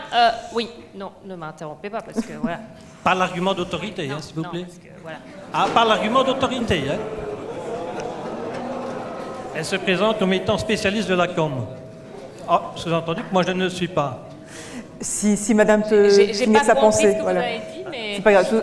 Allez-y. Je n'ai pas entendu et j'ai pas compris. Mais exprimez votre pensée, allez-y. Donc, en fait, on sait aujourd'hui que la plupart des gens s'informent sur les réseaux sociaux numériques de manière très, très chaotique. Il y a très peu de gens qui s'informent auprès d'un journal, comme c'était le cas, je ne sais pas, il y a 40 ans. Donc, voilà, ça n'existe. Cette situation que vous décrivez d'une presse qui façonne les opinions publiques, ça n'existe plus. Ça ne correspond pas à la réalité. Ça existe via les réseaux sociaux, madame. Internet, c'est qui Internet? C'est le monde financier, madame. On va peut-être donner l'occasion à Jean-Jacques Jaspers aussi de... Oui, voilà, juste en 2 secondes, il y a un cadre, une éthique journalistique, il y a des codes. Peut-être en 2 secondes rappeler quand même que voilà, les théories du complot ne peuvent pas être appliquées. Ce n'est pas une théorie de complot. Je pense qu'on ne va pas entrer dans ce débat parce que ça va nous mener beaucoup trop loin. Mais la structure de propriété des médias en Belgique francophone n'est pas la même qu'en France. C'est vrai que la situation française, avec les 9 oligarques qui possèdent la presque totalité des grands médias, c'est une situation particulière. En Belgique francophone, ce sont des groupes d'édition qui font que de l'édition, qui n'ont pas d'intérêt dans d'autres secteurs économiques et donc ne font pas de conflit d'intérêts entre leurs intérêts éditoriaux et leurs intérêts politiques ou économiques généraux. Donc ça, c'est déjà une première différence. Mais ça n'empêche pas effectivement que les journaux aient leurs défauts et vous êtes tout à fait libre de considérer qu'ils ne font pas bien leur travail. Quant aux médias publics, ce sont des médias publics et pas des médias d'État. Le pluralisme du conseil d'administration est une manière de garantir qu'il n'y a pas de monopolisation de la ligne politique par un parti de gouvernement, par exemple, comme ça a pu être le cas à une certaine époque en France, par exemple, ou dans d'autres États, dans d'autres pays. Ça ne veut pas dire que les choses sont merveilleuses, ça ne veut pas dire qu'on fait parfaitement, que les médias publics font parfaitement leur travail, mais c'est au moins une garantie de pluralisme. Merci. Une autre question? Non, on va peut-être passer à une autre question pour que tout le monde puisse s'exprimer. Monsieur, je pense qu'on a... Voilà, s'il vous plaît. S'il vous plaît, on va passer à une autre question. On vous censure, on vous censure. Non, l'idée est de laisser parler tout le monde, voilà. On va essayer de faire circuler la parole. Non, c'est une bonne idée, vous trouvez pas? Micro. On passe à une autre question. Qui... Où est-ce qu'il y a un micro peut-être pour que quelqu'un puisse reposer une question? Monsieur? Monsieur puis madame? Oui. Voilà. Merci monsieur. Oui, puisque monsieur, je pense qu'il faut laisser la parole à d'autres personnes. Non, vous ne ferez pas.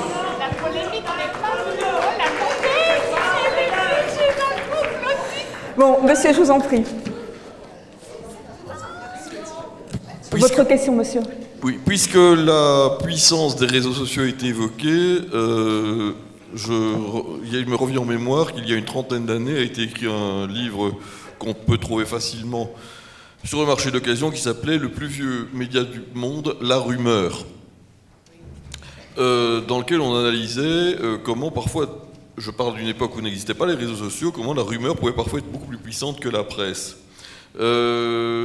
Puisque je suis devant la rédaction de deux représentants de Charlie Hebdo, et que je suis un vieux de la vieille du soutien au peuple kurde, je dois dire que quand la caricature du petit island sur la plage a été publiée sur les réseaux sociaux, j'ai d'abord été extrêmement choqué. Et puis, comme j'ai l'habitude d'aller voir la source, j'ai acheté le numéro de Charlie Hebdo et j'ai vu tout à fait autre chose. J'ai vu un dessin dans un contexte qui était sans doute le dessin le plus pertinent que je n'ai jamais vu sur l'abandon du peuple kurde par la communauté internationale. Ce dessin du gamin noyé avec à côté une pub pour McDo, c'était extrêmement bien envoyé. Si j'en parle, c'est parce que les réseaux sociaux en ont fait une caricature immonde, ce qu'elle n'était pas. Je voudrais peut-être une réaction, une analyse à ce sujet, parce que... Je crois que vous mettez le doigt sur un des gros problèmes de la presse satirique, notamment. C'est que la presse satirique, elle a un public spécifique. Pour moi, c'est pas Charlie qui a commis la faute, c'est les réseaux sociaux. Je ne dis pas qu'il a commis une faute, je ne dis pas qu'il a commis une faute, pas du tout. Je dis, le problème de la presse satirique, c'est qu'elle a, en principe, un lectorat bien spécifique qui partage les mêmes clés de lecture que les journalistes, les dessinateurs, etc. Le public et les auteurs sont, je dirais, en connivence. Ils comprennent les clés, ils ont les clés, ils savent comment il faut interpréter le second degré, etc., etc. Mais à partir du moment où les contenus de cette presse sont diffusés sur les réseaux, sont diffusés mondialement à des millions et des millions de personnes qui ne partagent absolument pas ces clés, on entre dans un autre univers et il se pose de nouvelles questions. Comment va-t-on être interprété? Comment va-t-on être compris par des gens qui ne partagent pas nos grilles de lecture, qui ne partagent pas ce contrat de lecture qui existe entre le lecteur et le média? Moi, j'ai tendance à dire que c'est malheureux, mais il faut vivre avec ça. On est dans un univers mondialisé et il faut accepter la part du malentendu, la part de la manipulation, la part de l'interprétation malveillante. J'ai tendance à dire que peut-être il faudrait diffuser le produit avec son mode d'emploi. Mais ce n'est pas facile parce que les malveillants sont toujours évidemment à l'affût et d'une interprétation malveillante. Donc, je crois que ça crée une nouvelle responsabilité pour les journalistes, pour les éditeurs, pour la publication. C'est le fameux débat de Max Weber entre éthique de la conviction et éthique de la responsabilité. Je suis tout à fait convaincu de ce que je dis et j'ai le droit de dire ce que je veux dire, mais qu'est-ce que ce que je vais dire va produire comme effet? Est-ce que je dois en tenir compte? Pas. C'est un débat. Alors, moi non plus, pardon, je vais juste répondre aussi, c'est que vous parlez de la responsabilité du journaliste, moi je voudrais bien aussi qu'on parle de la responsabilité du lecteur, en réalité. Parce que la responsabilité, oui bien sûr, l'effet papillon des réseaux sociaux, on est bien d'accord, il y a un effet papillon qui est démultiplié, qui est mondial. Et alors, on va s'arrêter de critiquer telle ou telle chose, on va s'arrêter d'émettre telle ou telle opinion? Non, évidemment non. Par contre, je veux bien qu'on parle aussi de la responsabilité du lecteur. Qu'est-ce qu'il lit? Comment il lit un dessin? D'où vient ce dessin? Qu'est-ce que raconte le contexte de ce dessin? Quel est l'objectif de ce dessin? À partir du moment où le lecteur se sera positionné dans sa responsabilité, parce qu'on renvoie toujours la responsabilité à Charlie, mais dans sa responsabilité, là, évidemment, les choses pourront changer. D'ici là, évidemment, hors de question de changer quoi que ce soit dans le mot responsabilité du journaliste. Non, responsabilité du lecteur. Non, le lecteur n'est pas responsable.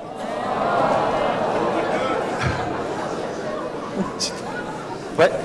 Je suis partiellement d'accord, mais c'est un peu facile parce que tout le monde ne partage pas les mêmes grilles de lecture. Vous allez vous trouver devant un lecteur qui est quelque part dans le sud de l'Afrique ou au fond de l'Asie. Comment voulez-vous qu'il La vache sacrée en Inde, il ne faut pas dessiner une vache.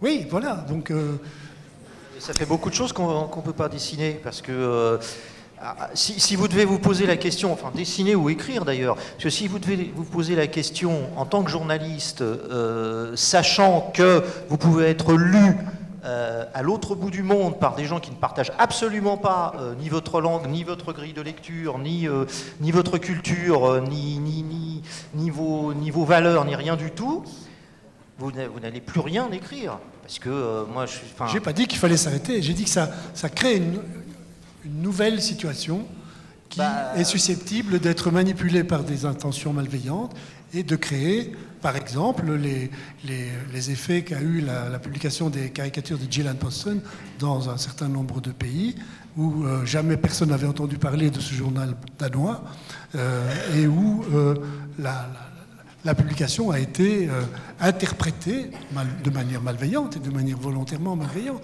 Mais on ne peut plus se contenter de penser « Ah, je vais publier ça, et puis tant pis ». Non, parce que si on a une bonne raison pour le publier, c'est pas le tant pis n'a aucune raison d'être. C'est pas la question, c'est la question imbécile, est-ce qu'on peut rire de tout? Oui, mais pas avec tout. Non, mais c'est complètement idiot. La question n'est pas de savoir si on peut rire de tout, c'est pourquoi on rit et de quoi. C'est tout. Donc, quand on dessine, ce que pose le problème que pose ce cas, qui est, vous parlez du dessin du petit Thaïlande, mais c'est quelque chose auquel on est confronté en permanence à Charlie Hebdo.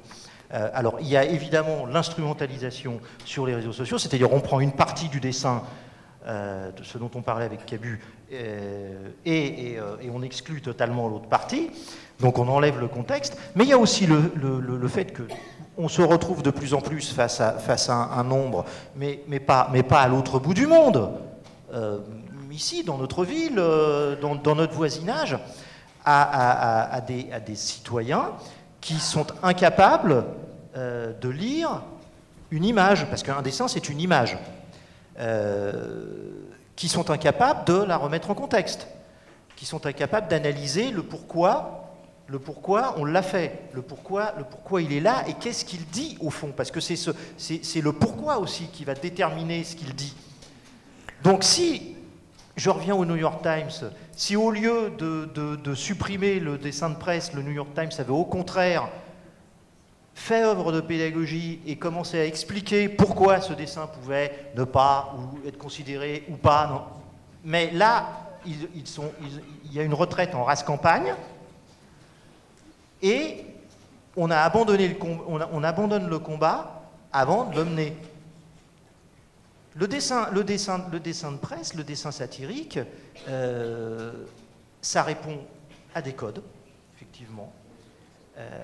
Ça peut effectivement répondre. Il peut y avoir une connivence évidemment entre les lecteurs et la rédaction, mais pas uniquement. Il y a des milliers et des milliers de dessins satiriques qui ont été universellement compris et entendus. Parce que ceux qui les ont compris et entendus ont parfaitement analysé ce que disaient ces dessins. Je propose peut-être qu'on ouvre à une nouvelle question. Oui, on peut passer une nouvelle question. Voilà, effectivement, parce que... C'est un débat intéressant. Comme vous dites, il faut parfois livrer le produit avec le mode d'emploi. Alors, juste pour enfoncer le clou, la question se pose pas uniquement pour les caricatures, mais pour n'importe quelle nouvelle aujourd'hui, y compris Logographie et compagnie, que beaucoup de journaux étrangers prennent pour des infos vraies. Je pense qu'il y a une question de monsieur ici. Alors, tout d'abord, merci beaucoup pour cette conférence. Je précise que je ne suis pas Charlie non plus, mais je suis pour la liberté d'expression. Et comme dirait Voltaire, je ne suis pas d'accord avec ce que vous dites, mais je me battrai pour... On ne vous entend pas bien, il faut prendre le micro. Oui, d'accord. D'accord, donc je reprends. Donc je disais merci beaucoup pour cette conférence. Je précise que je ne suis pas Charlie non plus, mais je suis pour la liberté d'expression. Donc j'ai 4 questions en fait à vous poser.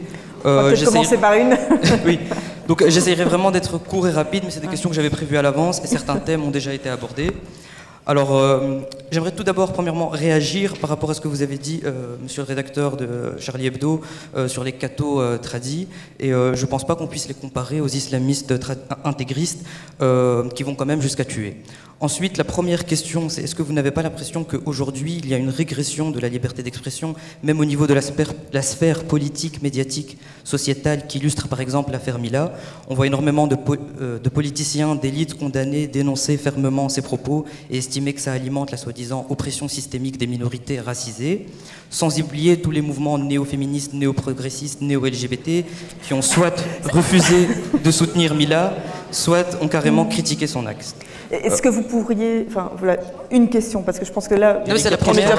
C'est la première question. Ah, c'est la première, c'est la même question, d'accord. Alors...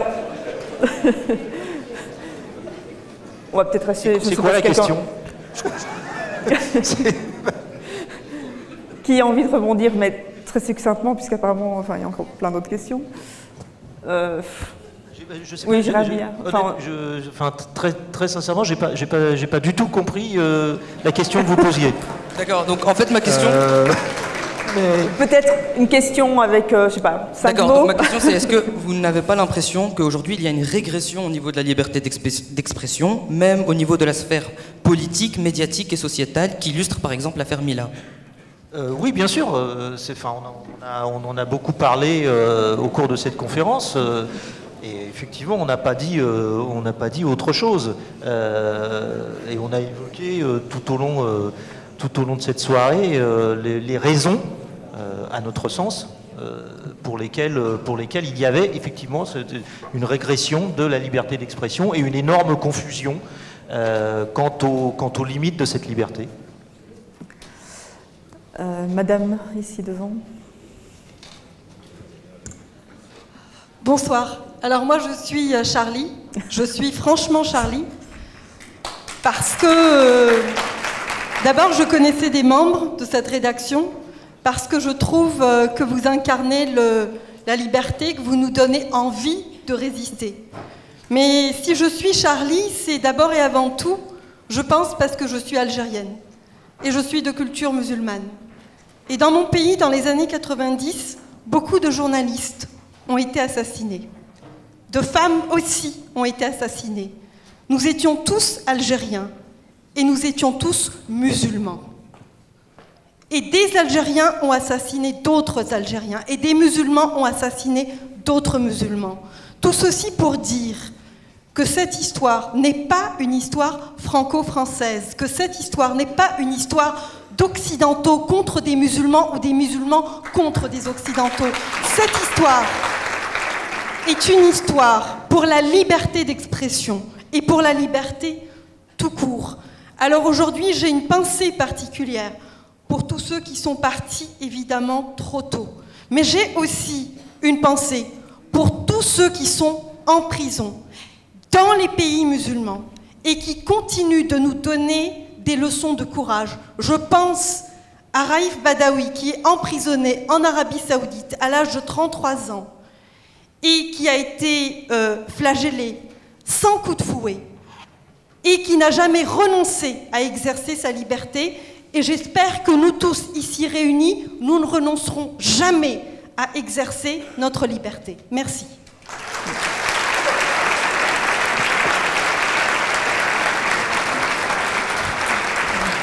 Monsieur.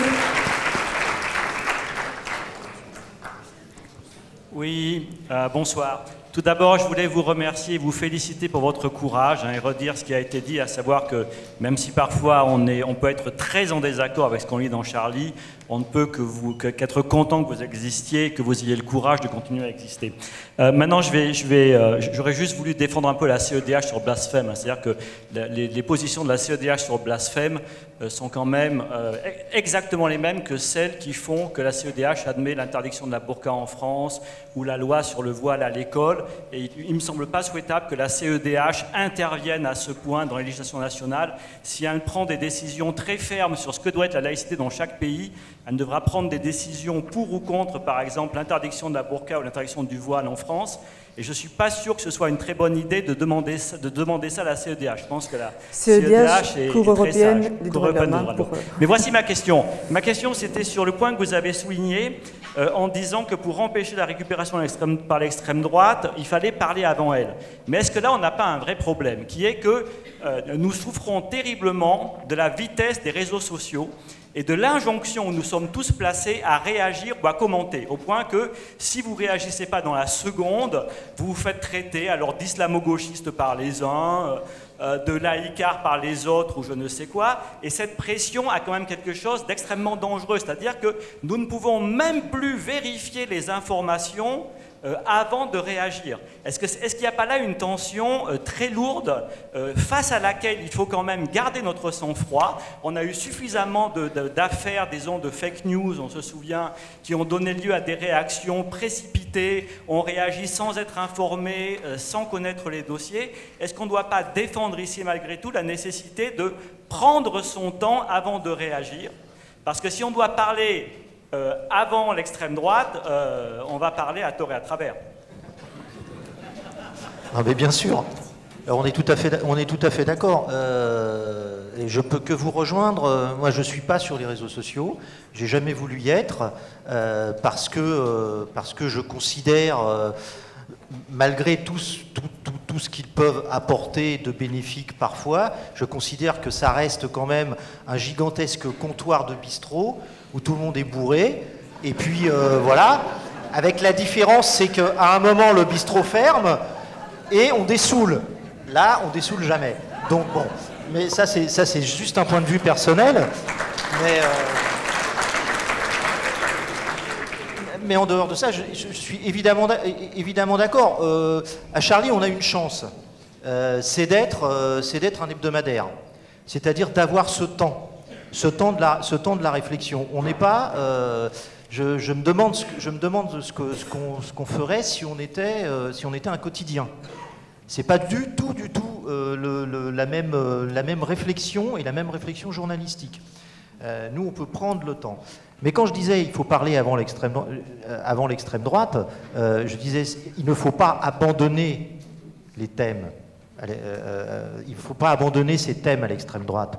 On est dans une situation où aujourd'hui, ce qui est quand même assez aberrant, c'est que dans certains cas, c'est l'extrême droite qui défend la laïcité et qui combat, ce qu'elle appelle la laïcité, ou en tout cas qui combat des intégristes religieux, et l'extrême gauche qui les défend, enfin une certaine gauche qui les défend. Donc on est dans une espèce de presque de monde à l'envers. Donc si on Si on ne reste pas accroché à nos fondamentaux et à nos valeurs, évidemment, à un moment, quelqu'un va les récupérer. C'est aussi la raison pour laquelle j'ai dit, et je redis, et je le redirai, à un moment, foutez la paix à l'esprit Charlie. Ne le sortez pas à tout bout de champ, parce qu'il y a beaucoup de gens qui s'en revendiquent pour des idées qui ne sont absolument pas les nôtres. Là aussi, c'est une récupération, mais on aura parlé avant eux. J'aimerais ajouter par rapport à ce que monsieur a dit, vous dites qu'il faut avoir le temps de réfléchir avant de réagir sur les réseaux sociaux ou pas réagir du tout, en fait. Parce que c'est des dispositifs qui nous poussent à réagir alors que parfois on n'a rien à dire. Peut-être monsieur aussi qui lève le doigt depuis tout à l'heure. Et puis j'ai vu quelqu'un d'autre là aussi. Donc.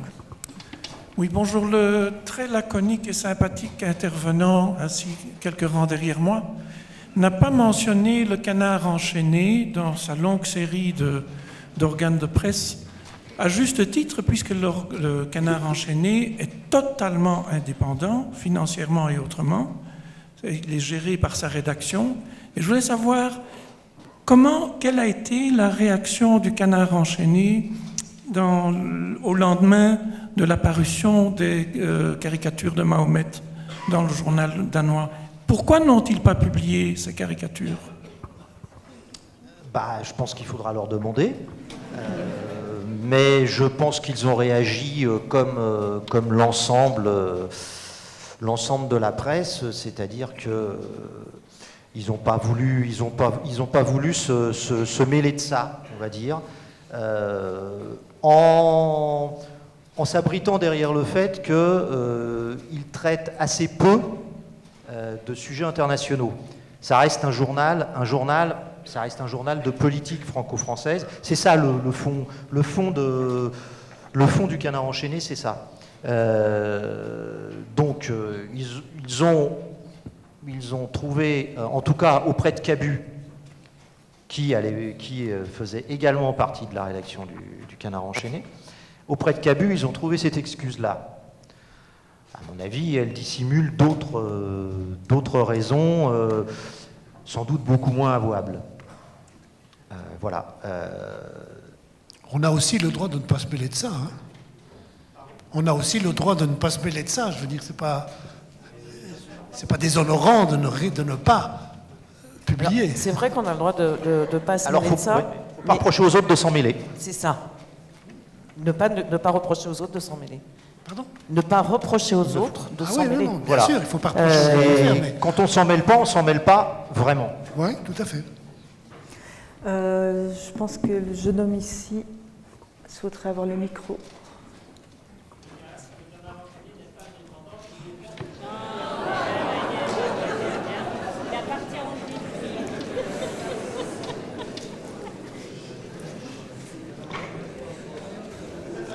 Bonsoir.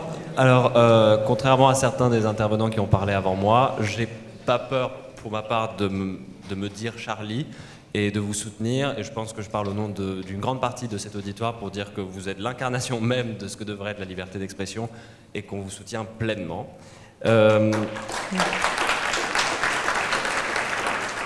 Alors, j'ai une question très courte pour Madame Marie Cabret, parce que j'ai lu votre livre, et vous en avez parlé au début de votre intervention. J'ai pas trop compris pourquoi vous voulez opposer anticléricalisme et laïcité, parce que par exemple, moi j'ai regardé la définition de l'Union des familles laïques de ce qu'est la laïcité, et ils disent justement qu'un État laïque s'oppose à ce qu'est le cléricalisme, c'est-à-dire la tentative des religions d'imposer leurs lois particulières au reste de la société.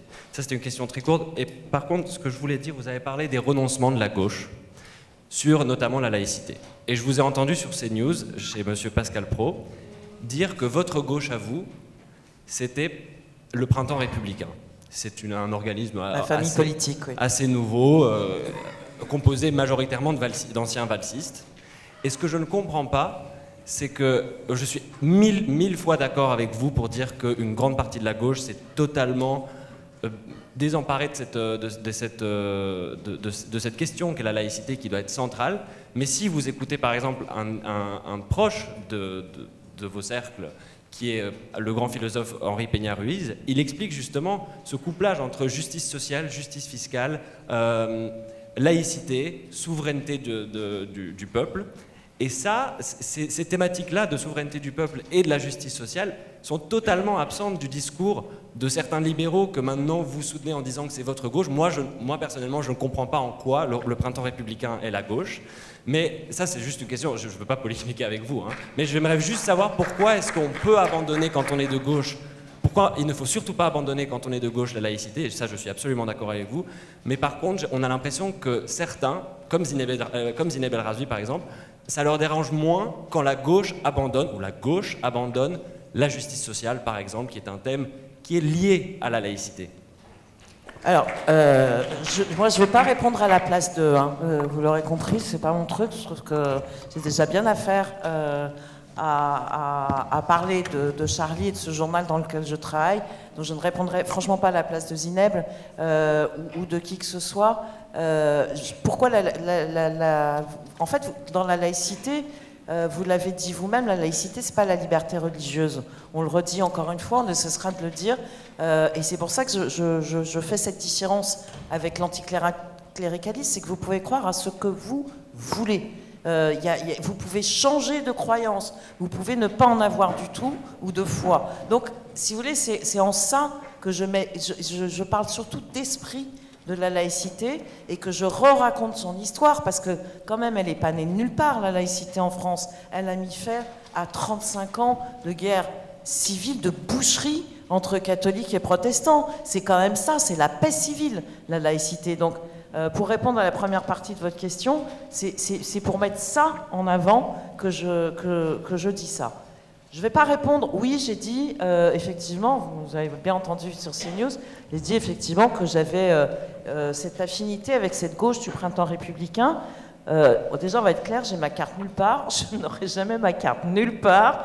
Ça, c'est pas demain la veille, c'est clair et net. Mais oui, j'ai cette affinité avec cette gauche qui pose la République, ses valeurs et ses principes au cœur de son combat. Donc c'est pour cette raison-là que j'ai ces affinités avec le printemps républicain, qui n'a pas peur de parler de laïcité, qui n'a pas peur de parler de liberté d'expression, qui a été là, parce que puisque vous avez lu le livre, je raconte dans le livre la pièce de Charme, extrait de son livre posthume « Lettres aux escrocs de l'islamophobie qui font le jeu des racistes », qui a rencontré les pires réponses qui soient, des élus qui ne voulaient pas que ça soit programmé dans leur ville parce qu'ils avaient peur d'emmerde, d'une faculté à Lille qui l'a déprogrammé en disant risque de trouble à l'ordre public, etc., etc.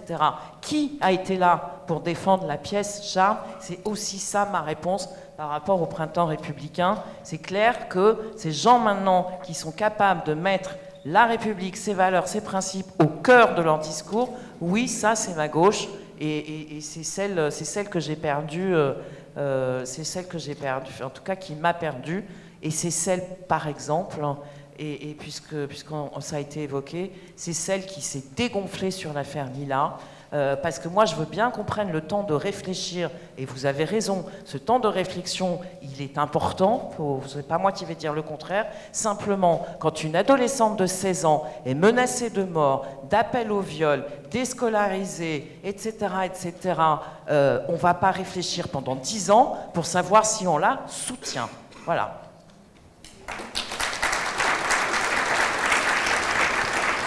Ouais. Une question aussi, puis monsieur.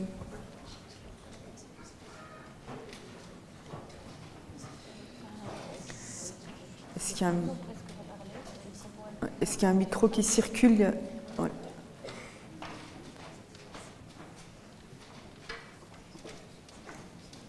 Bonsoir.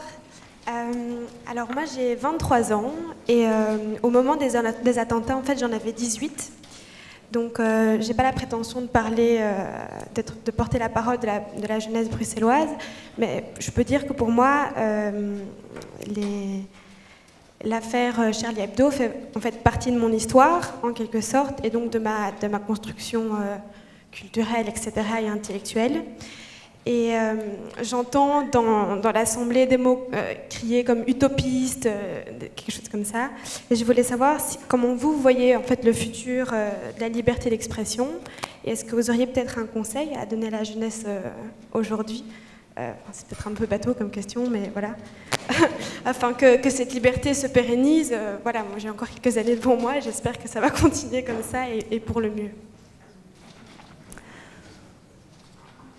Je crois qu'il n'y a qu'une réponse, c'est effectivement de faire de la pédagogie, de s'adresser aux plus jeunes, de s'adresser aux enfants, aux adolescents et même aux jeunes adultes.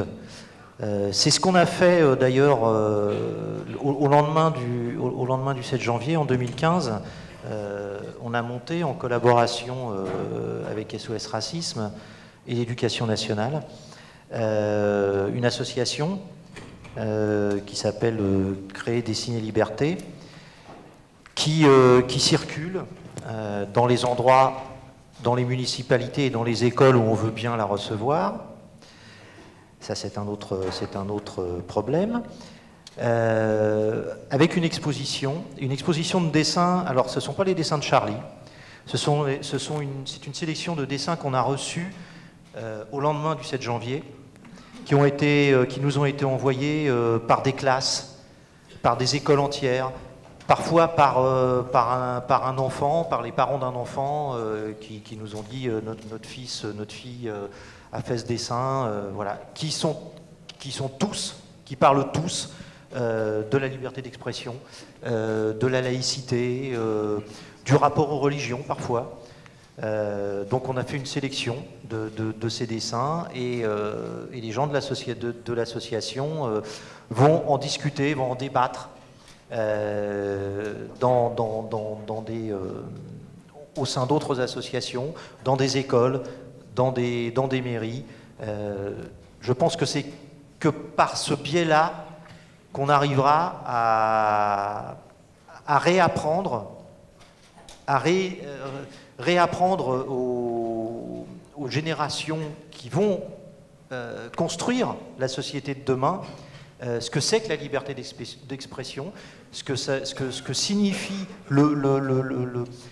combien elle est précieuse, combien elle n'est pas si répandue que ça, et combien il faut la chérir et la défendre. Aujourd'hui, tout le monde, effectivement, sur les réseaux sociaux, a l'impression d'exercer sa liberté. Elle l'exerce quand même dans un cadre. Effectivement, les journaux sont détenus par des grands groupes, mais par qui sont détenus Facebook, Twitter, par 3 ou 4 multimilliardaires de la Silicon Valley, en plus généralement complètement dingues. Donc là aussi, ça pose un problème. Aujourd'hui, cette illusion de liberté d'expression passe par des moyens qui sont, mais on ne peut plus contrôler. C'est ça aussi qu'il faut leur dire. Et qu'ils ont parfois eux-mêmes entre les mains. Tous les enfants savent dessiner. Donc, qui peuvent dessiner, qu'ils ont le droit de dessiner, qu'ils ont le droit de s'exprimer, et que c'est un mode d'expression. Voilà. On va prendre la dernière question. Je sais que monsieur lève le bras depuis tout à l'heure. Peut-être que le micro pourrait arriver jusqu'à lui. Une courte question, s'il vous plaît.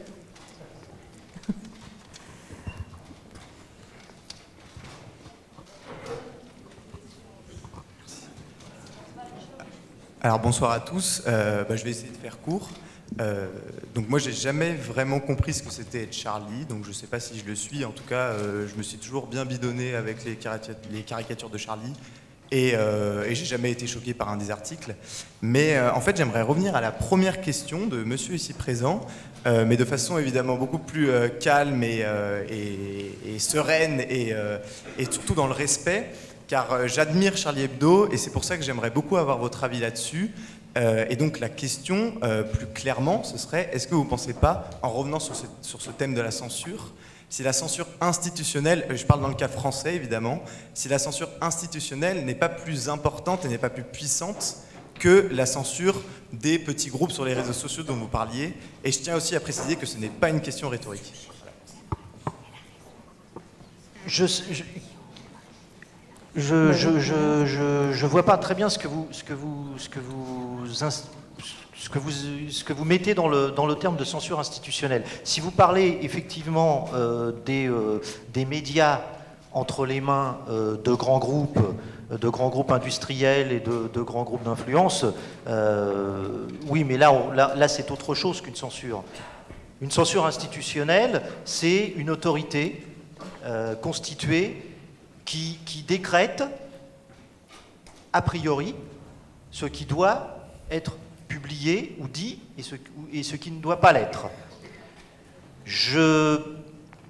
Peut-être, je me trompe peut-être, mais je n'identifie pas aujourd'hui